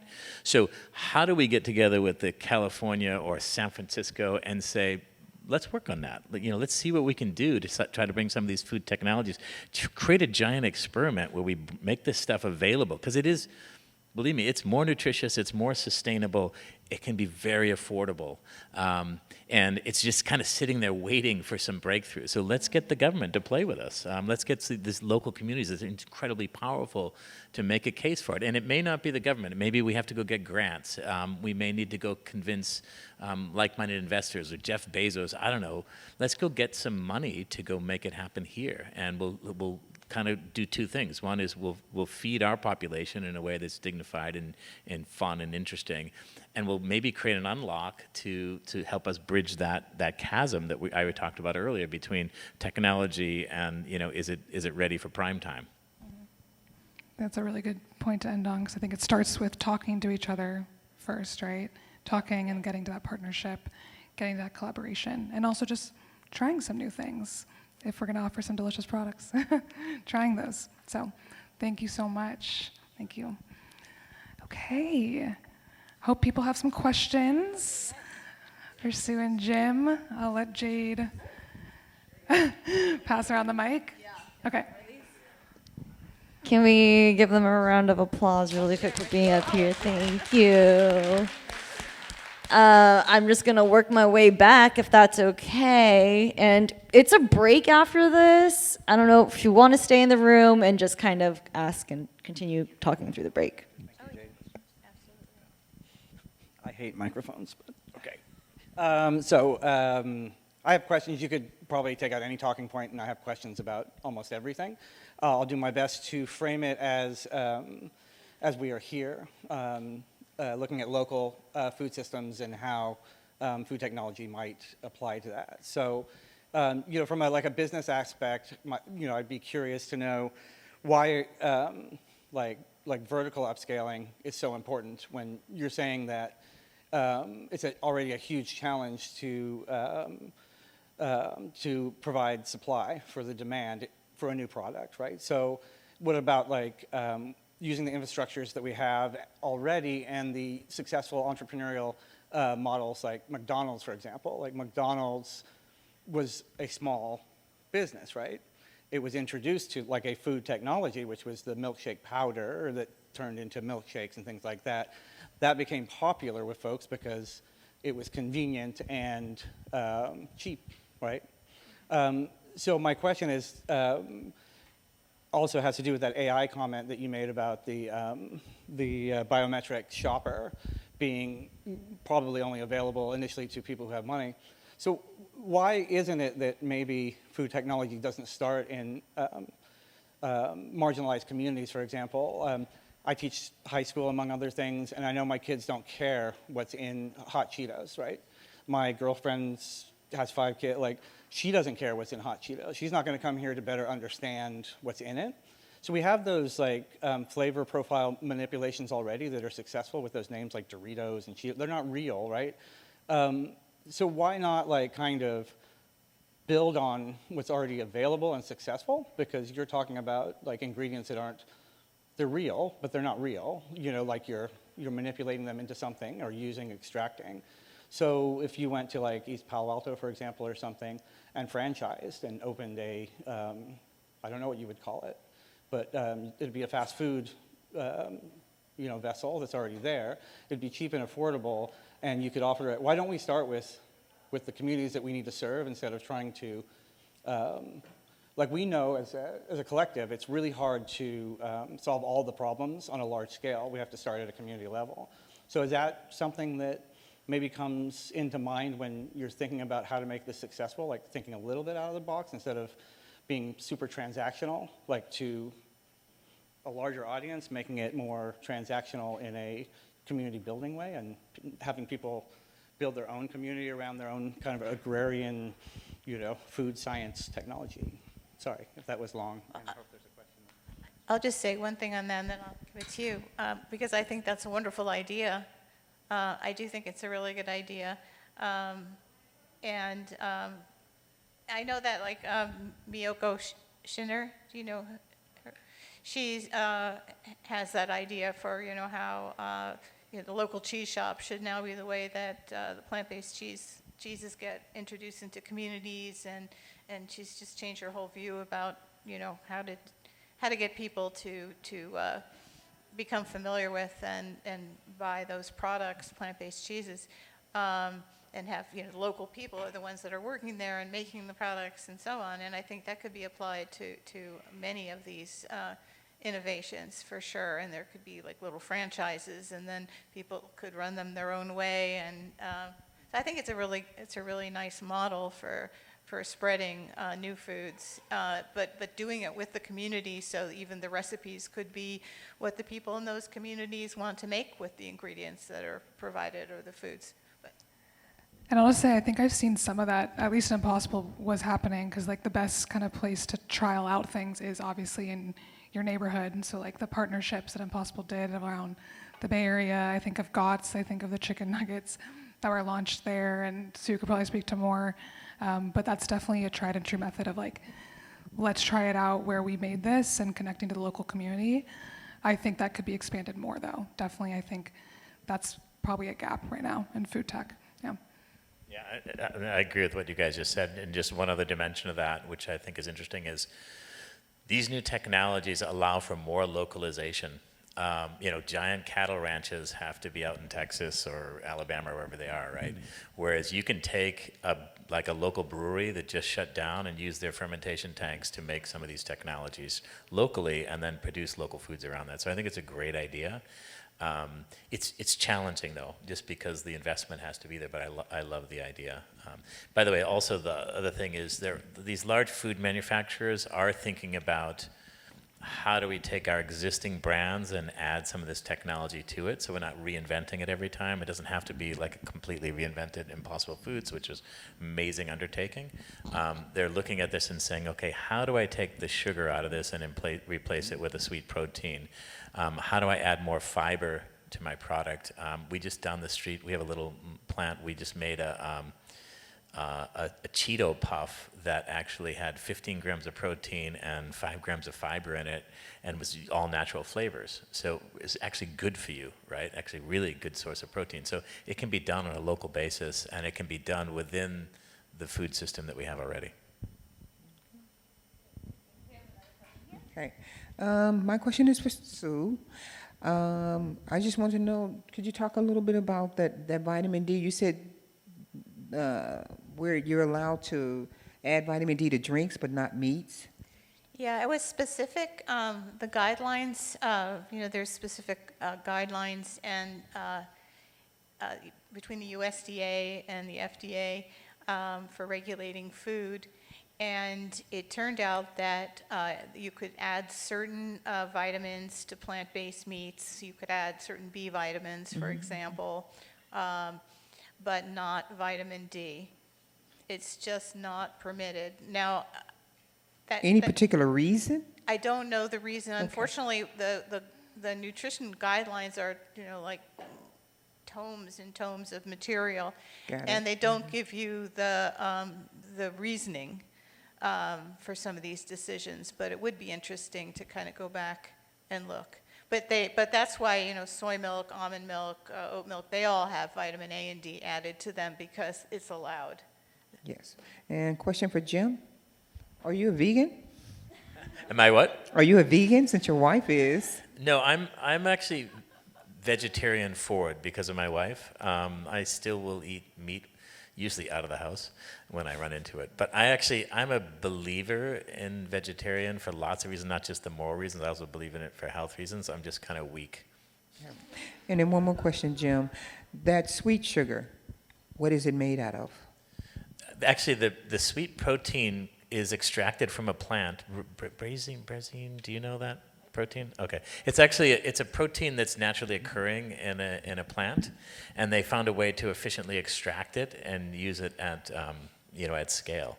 So keep an eye on that. Sweet proteins are going to be a really cool thing. In all honesty, I've had it in a drink. The company, by the way, is local. It's called Oobli. Look them up online. Oobli. Oobli.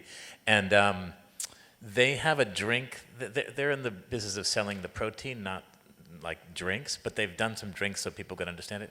The drink that's 100% Oobli is like, it has a little aftertaste to it. But they have some blended drinks that are just amazing. Like, you don't miss it. Is this where all the protein, like I've seen a lot of sugary protein drinks coming on the market. Is that related to that? Oh, like Starbucks has a protein drink. That's but it's like clear. That's different. So they're adding protein to a drink that also has sugar in it. That's not solving the problem. I mean, that's giving you more protein, but it's not necessarily solving the sugar issue. Got it. Next question up here. Okay. Hi, I had a question because you guys mentioned precision fermentation and biomass fermentation, and then the whole process of cloning, especially with like putting it onto wheat and everything. I wanted to know if there's like a lot of variations that come since you're putting it into a different kind of plant or a different kind of like organism, and like how common or difficult is it to get the specifics that you want out of it, and like how does the process of that look? Because I'm assuming it's not as easy as just I'm going to put this on this thing and then it's done. Okay. Thinking like a scientist. Yeah, so that's a really good question. And yes, I think that for different products, people pick different organisms because those organisms can, like for example, in the case of cloning soy-like hemoglobin, it turns out that yeast has all the genes needed for the heme biosynthetic pathway. So all they needed was one component to be cloned in. And that worked well. But what usually happens is that once a system is chosen because it looks feasible, then people work with that organism over time to improve its efficiency, usually by selecting for natural mutations or induced mutations in it that will up-express the amount of whatever it is, let's say protein or whatever it is that you're trying to express. Sometimes they'll put in what they call, strong promoters, where they can actually push the expression to higher levels. Sometimes you look for an organism that can secrete a protein. Sometimes there's all kinds of considerations, and it's not a field. There are just many choices of bacteria, fungi, yeast, molds, just various microorganisms that work better for one kind of protein than another. I think you also have to make sure that the organism you choose, you can, that it's certainly not a pathogen. Like people do a lot of work with E. coli, when we know that E. coli can cause terrible human disease, but they use strains that are not virulent. And you need to have a way of purifying the protein easily from the medium that you grow in, the organism in. So there's just a lot of technical considerations, and I think there are people who, that's their expertise. I hope that helps. Thanks. I'm okay. How are you guys feeling? We're good. If people need to leave, but we can stay, right? Yeah. Hi, yeah, thank you for your time. My name is Christina Bell with Impact Justice, and we have a indoor farming vertical agriculture training program that is paid to teach people how to hydroponically grow lettuce and hopefully provide job placement support to them.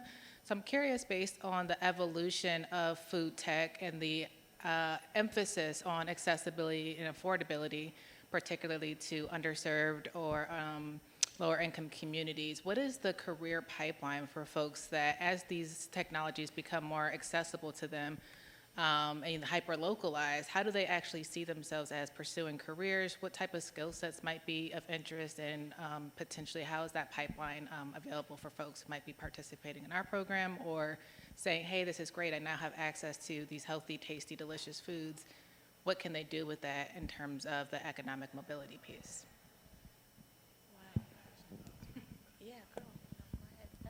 Yeah, it's an awesome question. Yeah, I agree with Susie. It's a great question. I don't know that it's immediate obvious, but I'll paint a picture for you. The food system is pretty complex. There's lots of parts to it, right? From the agriculture, the growing part of it, all the way through to getting it on the shelf, right? And I think there's plenty of room in that process for folks from the community to get involved.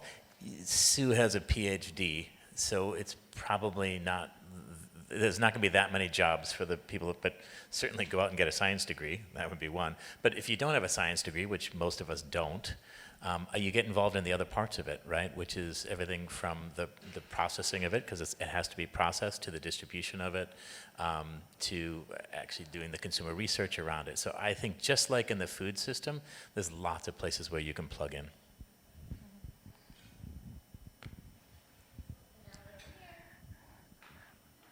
Hi. Sorry. Hi, my name's Celia. I'm a worker owner of a organic grocery store, Other Avenues Grocery Cooperative, and things like GMOs are something that we actively try to avoid, and people are really aware of and interested in like what organic and regenerative agriculture looks like, and looking at nutrition labels. So we have people who are community members that really care and skeptical about a lot of what is coming up. And so I just have a bunch of questions, and I know that they're not all going to be answered, but I am asking them just, because I think it's interesting. I'm interested in learning more, but I'm also skeptical and want to kind of interrogate the actual sustainability and regenerative approaches to this and really make sure that it aligns. So I'm just going to go for it, ask a bunch of questions. And just to preface, I think the communities that I work with, and not just at Other Avenues, but talking about glyphosate and agrochemicals, poisoning communities. I've heard that yesterday here. How GMOs and industrial agriculture continue the toxic treadmill, pesticide poisoning communities, farm workers, low income and migrant communities suffering from the externalized costs of industrial agriculture, and so. Is precision fermentation, GMO 2.0, all of this just new names for the same harms from genetically engineered industrial agriculture. And so some of the questions, agroecology, regenerative agriculture looks at the impacts of inputs and outputs, right? And like building healthy, fertile soils, measuring organic matter in the soil, the importance of microbes in the soil, and the full cycle that nourishes all. So here's the question. So,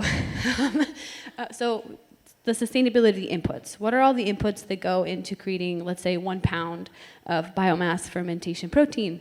What are the externalized costs? How much water is used? How much electricity? How much land for these, labs? What other inputs are required, and where do they come from? Is this technology inherently dependent on industrial agriculture?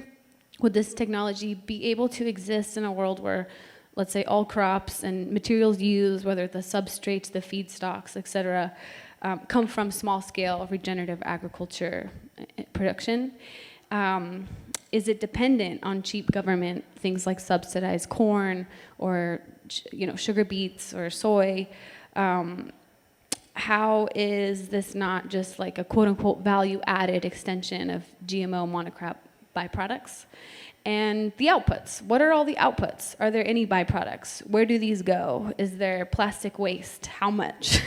Are the final products being tested for harmful residues like glyphosate or other pesticides or microplastics? The sustainability of these vats and the processing facilities, like, are these cultures passing through, plastic, places? How is that degrading into the food or not? What studies have been done, to make sure these are safe? Like, are you looking at the precautionary principle? Biosecurity concerns, these are genetically engineered microorganisms, could become a big problem if they escape. So, thinking about climate chaos and storms, like, what could happen, and are those things being thought about? And then just lastly, food system values. Like, why should this technology be considered part of the good food movement? How does this technology and industry support food sovereignty? How does this industry support the proliferation of agroecology or regenerative organic agriculture? How does it fight against corporate consolidation in the food system, both of land ownership and enterprises? And how does it support farm workers' rights, to create nutritious food access? So lastly, if all these concerns can, be addressed, then who is working on creating a gold standard for meeting them in this industry? And, how are startups being educated on these concerns? Well, I was thinking about answering one of the very first parts of your question, because it can be the start of a discussion. I think that we could talk for a month. But first of all, these are very different industries. They're very diverse. They're different companies. They can all have their own standards. They can all have their own inputs and outputs and water use. And if you do a life cycle analysis, for example, the Impossible Burger versus conventional beef, there's a great difference. There's much, much less land, water, energy use, and there's much fewer carbon emissions. But just for example, I know one of the things you're talking about, I believe, is a concern about the overuse of, for certain, well, I think when people think about GMO plants, they think about overusing glyphosate, using glyphosate to kill the weeds around the plant, and these plants are resistant to glyphosate. But that's not a part of the same kind of genetic modification that we're talking about with precision fermentation. Here the genetically modified organism is one in which a gene to produce a particular protein, let's say, is put into the organism, so it can now make that protein in a vat, as opposed from having the protein be extracted from plants that are grown conventionally, and perhaps the extraction involves all sorts of chemicals to do the extraction, which have environmental hazards. So I think that what needs to happen, of course, is to look at each new innovative technology or specific application and compare it to the conventional way of creating that ingredient, if there is a comparison, to really do a good analysis to look at the benefits and the harms of each. I don't think there's one answer at all to your question. Those are very excellent questions, but they require, I think, a lot of conversation, which is definitely worth having. Well said. And I'll just throw another, because again, I agree, those are excellent questions. And let's not throw the baby out with the bathwater. I would go in and do that analysis with each of the different technologies. I'll give you one simple example to go look at when you leave the room. There's a company called Better Meat Co., literally Better Meat Co., that is using biomass fermentation to create a meat alternative. And go to their website. They've done a really good job of addressing a lot of those things, everything from local production to how do we think about water usage, and as you said, doing the life cycle analysis. And so some of these technologies are further along than others, so I would take a look at each one and then bring those questions up. Let's get them involved in that debate and discussion as we go along. It's great.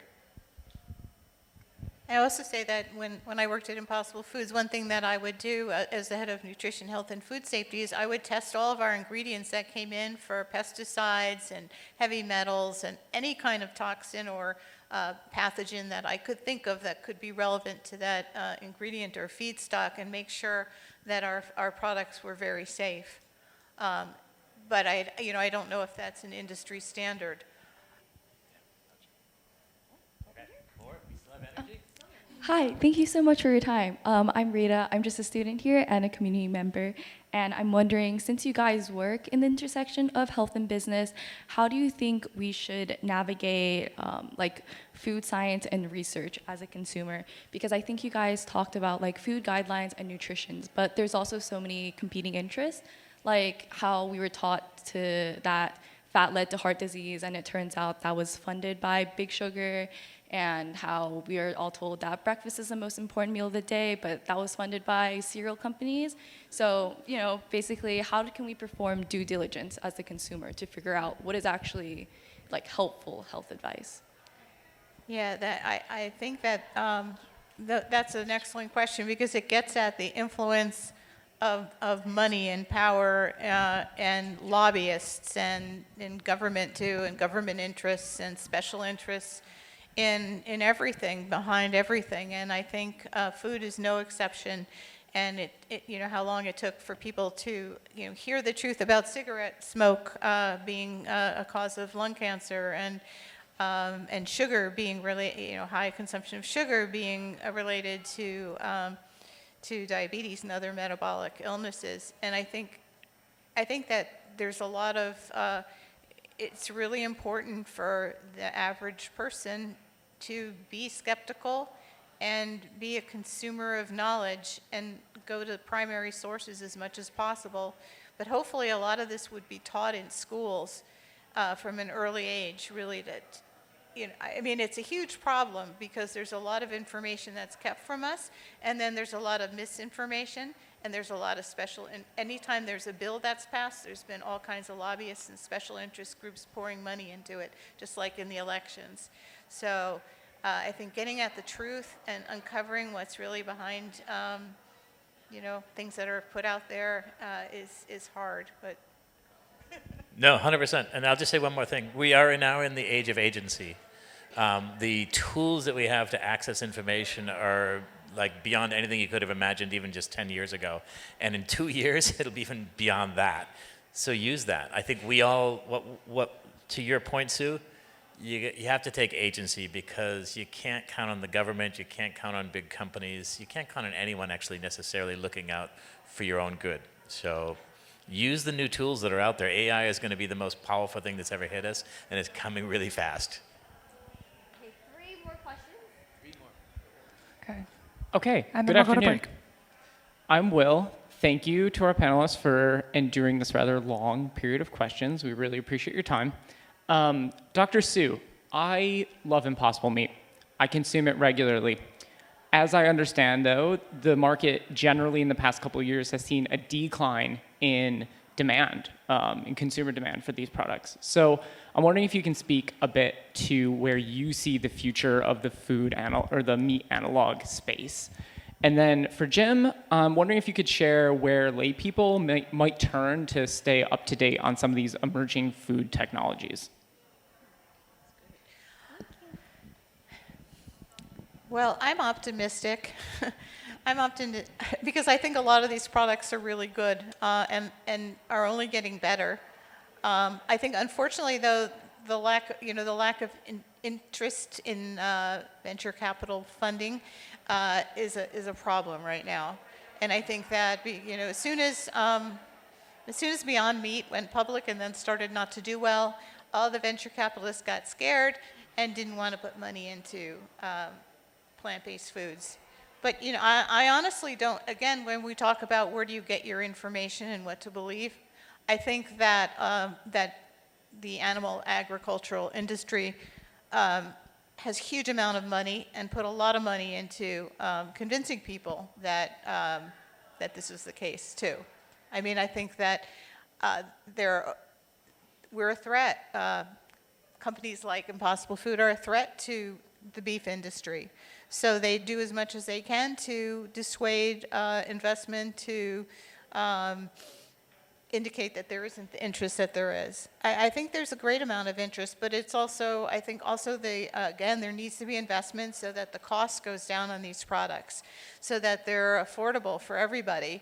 I know that Impossible Burger is in Burger King, and White Castle, and Gott's, and other hamburger places where sometimes they're just a little more expensive. But it would be great if they were less expensive in these places, and everyone would try them and think, "Oh, it tastes just like my beef burger. Why not just switch?" And that's the hope. So it's frustrating to care about this problem, because it feels like we had so much momentum and then it really slowed down. But I'm hopeful that it'll pick up again. I'm not sure what it's going to take exactly, though. I'll just throw out two other thoughts, because having, like, when Mista first started when I first got there about 5 years ago, plant-based meat was all the rage, right? Sue, I think there's another dimension to that too, in addition to what you just said, which is I don't think the plant-based meats or the plant-based cheeses or even the plant-based milks have really achieved the level of taste and texture that consumers demand. I love Impossible. That's the one burger that I will eat, but it's not quite there with meat, right? So part of the issue with plant-based meats is they haven't quite achieved where they need to be. The other issue, which they're related, is plant-based meats position themselves against meat, and boy, that's a losing proposition, because it's really hard to get to where nature got to. So, I know you don't, Sue, but I think the reason I say that, actually, there is, so we should, and that's not to degrade you, but if you go, there's a really cool, this is to your second question, there's an organization called Nectar, Nectar, and their mission is to actually help close the gap between meat-based products, animal-based products, and their analogs. And every year, starting last year, they do a thing called the Tasty Awards, where they go out and they do consumer research across hundreds of products, like mainstream products, like Impossible Food, they're in there, and they rate them, and they ask consumers to rate them against their analogs. And what you'll find in most cases is, I would say, none of them actually measure up to their meat-based when they do these sort of blind taste tests. So that's why I say that, and I'll let you respond to that. But Nectar's a good one to go after to understand it. The Good Food Institute's another place you can go, the GFI. They're talking about these technologies. Sometimes it's a little technical. So there are places you can go and use the internet to try to understand. But Sue, I'll let you go ahead. Yeah, I agree about GFI being a very good source for finding out about new plant-based technologies and following that business. But I don't agree that no plant-based products actually have achieved parity with the animal analog. But the fact is that there's all the potential in the world for them to achieve parity and even exceed these products. Why do we stop at what nature has given us to this point? We can have even more delicious meats. We can have more delicious chickens. Well, I can just tell you that Impossible Chicken Nuggets beat Tyson's like 2-to-1 in blind taste test. So I think that it is possible, and I think that, and of course I'm biased, but I do feel like there's so much space to improve in and so much innovation to grow in. And nutritionally, these products can be better and they can fill gaps. And the cheese is another story, because I don't think that there's been a lot of problems. Because I think not only some plant-based cheeses taste really good, but they have zero nutrition. They're just fat and starch. And others taste really great, but they're extremely expensive, like Rebel cheese has some excellent products. Yeah, no, I agree. It's good. 2 more short questions. Let's do it. I will make it short. Thank you for your time today, and especially taking the time with all these extra questions. I am curious about the volatility of food tech companies, large mostly, with global markets. We have this conversation now that the cost of oil is going up, the cost of transporting food then is going up. And I'm curious, with these foods that have a lot more inputs, how that's being impacted, or maybe because they're on a global stage and produced in other areas, if maybe they're more stable. And if you could speak to some of that and the nuances with that.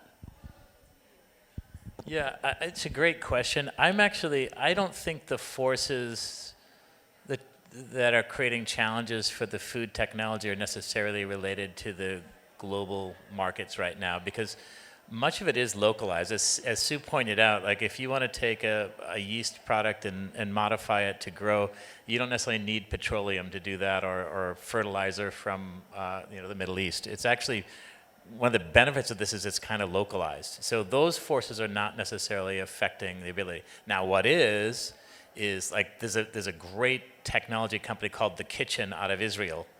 They're shut down right now because of some of the global forces that are out there. So there are macro inputs that are causing issues, but it's not because of supply chain at this point as we go forward, thankfully. And we'll see where that goes. Do you have anything? I think that's, just to add to that, I think there might be nuance. Like we've talked about different food technologies, and I think even within that, right, some food technologies, you just have the cells, or mostly just the cells and maybe a couple other ingredients, so it is localized. But then something like plant-based, there are a lot of ingredients that do not always come from exactly where they're grown, because they can't be sourced from that area, and so that's going to be more volatile with tariffs as well. So, yeah. So I guess I'm just going to be super honest. I'm somebody who's self-described not a very big fan of Impossible Burger. That's good. It's okay. But basically, my question would just be, how do you guys compete with established food systems that work? For example, San Francisco is very successful in its medical meal tailoring systems. I personally come from North Carolina, where I come from a clinical research background, and to the point made earlier, there's a lot of community vertical farms going on from a very decentralized structure, and these are programs that work, reduce health costs, are decentralized, very community focused, and they're cheap.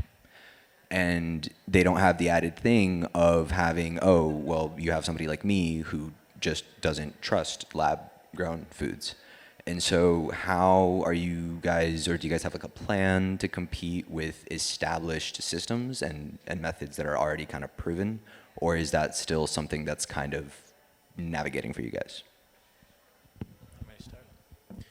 It's a great question. I believe we're going to coexist. I don't think the notion is to try to replace the food system. Even the work that's being done like at an Impossible or a Beyond, I don't think the intention was ever realistically to say we're going to wipe out the cattle industry. To me, the way I thought about it was, I know Pat would like that, right? But I think realistically, 10 billion people, there's still going to be probably animals being used, but you're not going to get to the levels of protein to feed them without additional complementary sources. So that's one. I think there's a complementary nature to what we're doing.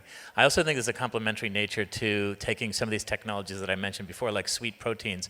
They're not trying to replace the food industry. They're trying to say, hey, what if we replace an ingredient, corn syrup as an example, that you're using, and add this to make that work. So broadly speaking, I think it's about being complementary. Your local food systems that you talk about, great. I hope those continue to push forward, and I hope we can find a way to integrate into them as opposed to compete with them.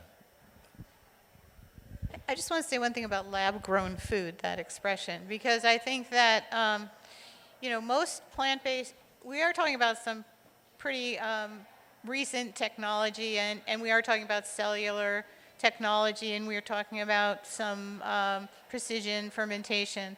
But in general, most of the ingredients are the same ingredients, that you're going to see in other foods. I mean, bread, what about bread? Is that lab-grown?